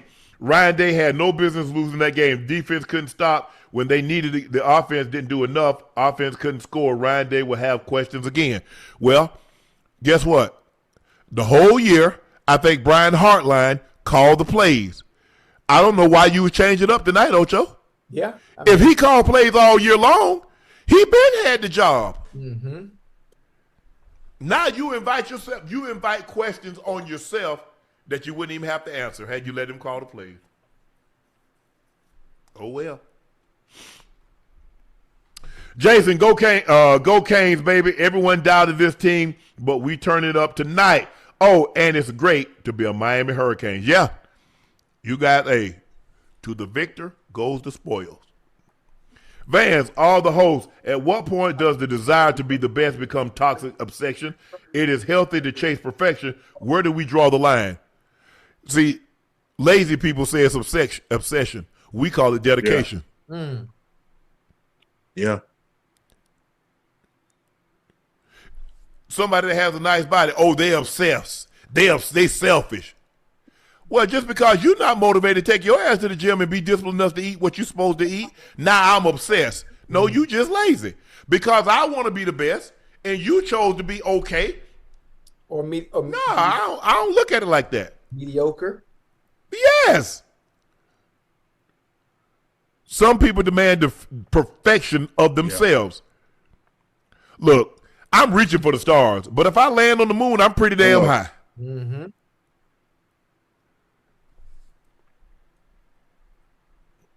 Trey Bell, this is going to turn Jeremiah Smith into a monster next season. He's already a monster. He can only do so much. He had 7 for $157 in the tub. What more could he have done? Hell, he couldn't get in the ball from his back. Dr. Frankie L. Bellamy, hey fam, Happy New Year. Thank you for the laughs and the energy. They've carried me more than you know. See y'all in San Francisco. Love and appreciate y'all. Thank you, Doc. I appreciate that. Because guess what? You won't be cheering for your team in San Francisco. I bet that. All right. Doc, I appreciate it. Doc was probably, of the first 5 people, she probably was one of the first 5 people that started following Nightcap. And she's been to every show. She was in Atlanta. She showed up in Vegas. She showed up in Atlanta. She showed up in New Orleans. She is one of our most loyal, most faithful, most trusted. Doc, you've been incredible. Your husband has been incredible. We look forward to seeing you in San Fran. Kylie, 1, 2, 3, 4. The only bowl game I like, not college football playoffs, is the Pop-Tart Bowl. Oh, somebody who had the Pop-Tarts on the grill yesterday? Somebody had Pop-Tarts on the grill. I like Pop-Tarts. Blueberry. Throw them in what you do? You throw them in your toaster? I eat them right out the pot, right out the pack. You don't warm them up? Most of the time, no. Only like 10% of the time. I like to have them warm. I'll put them in that microwave. Me and the dogs be eating them. They love them. Remedy 944. You can only take one random in their prime. Sterling, Robert Brooks, Ocho, TJ. Who you got? Hey, where you going, Christmas Claus? Oh. You! That boy finna hit the street. What you mean where I'm going? The parade. Man, you in Cambodia about to have a good old time, huh? Nah, the parade started at 2:00. What time is it there now? It's 1:15. Oh. I'm taking silver. I'm taking Sterling. Damn, I'm taking Sterling and Ocho. Me? Huh? You taking Sterling over me? Yeah. You need. Hey, I will put Robert Brooks and the TJ together.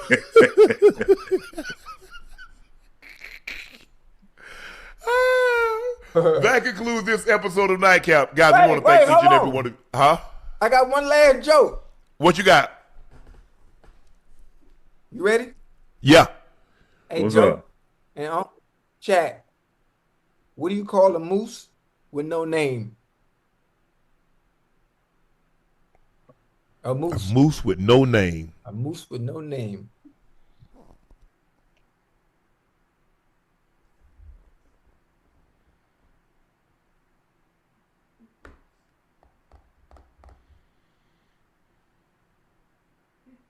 Camel toe. What the? Damn, Joe. What you want? He said a moose. Damn, Joe. The man said a moose with no name. I'm just saying. Damn, Joe. It's 2026, baby.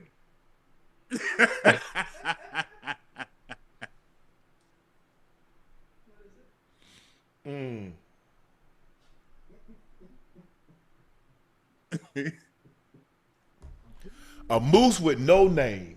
Damn. It's a more anonymous. Anonymous. Okay, he got one. He finally got one. I know he was gonna say. He got one. He finally got one. I'm trying to figure out where Joe head at though. Ocho, let's back up. Let's reverse. Put this in reverse. How Joe come up and talk about camel toe? I don't know. Damn, Joe.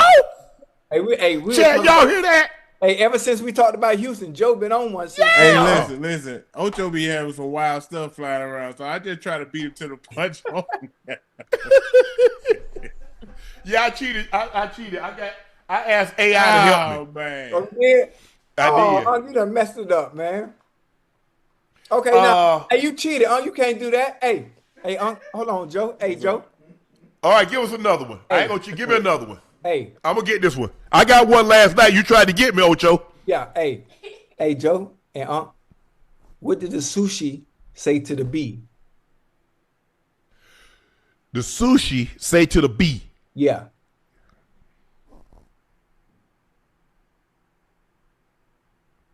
Hibachi. No, Joe, you got I ain't anything? got nothing for this one. The sushi said to the bee, wasabi.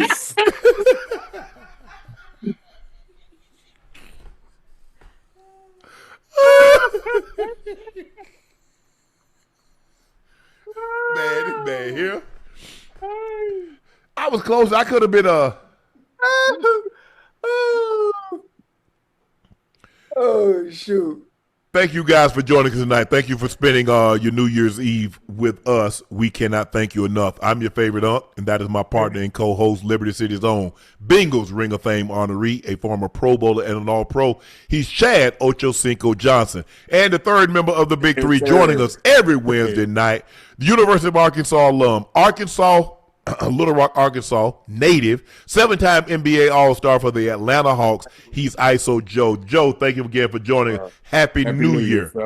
Please make sure you hit that subscribe button. Please make sure you hit the like button and go subscribe to the Nightcap podcast feed wherever you get your podcast from. It's nights like this that we really, really appreciate your support and your continued support, because you could have been doing a lot of other things, but you chose to spend 2 hours with Unc and Ocho and Joe, and we cannot thank you enough. So again, thank you for your support in 23, 24, and 25, and thank you for your support early in 2026.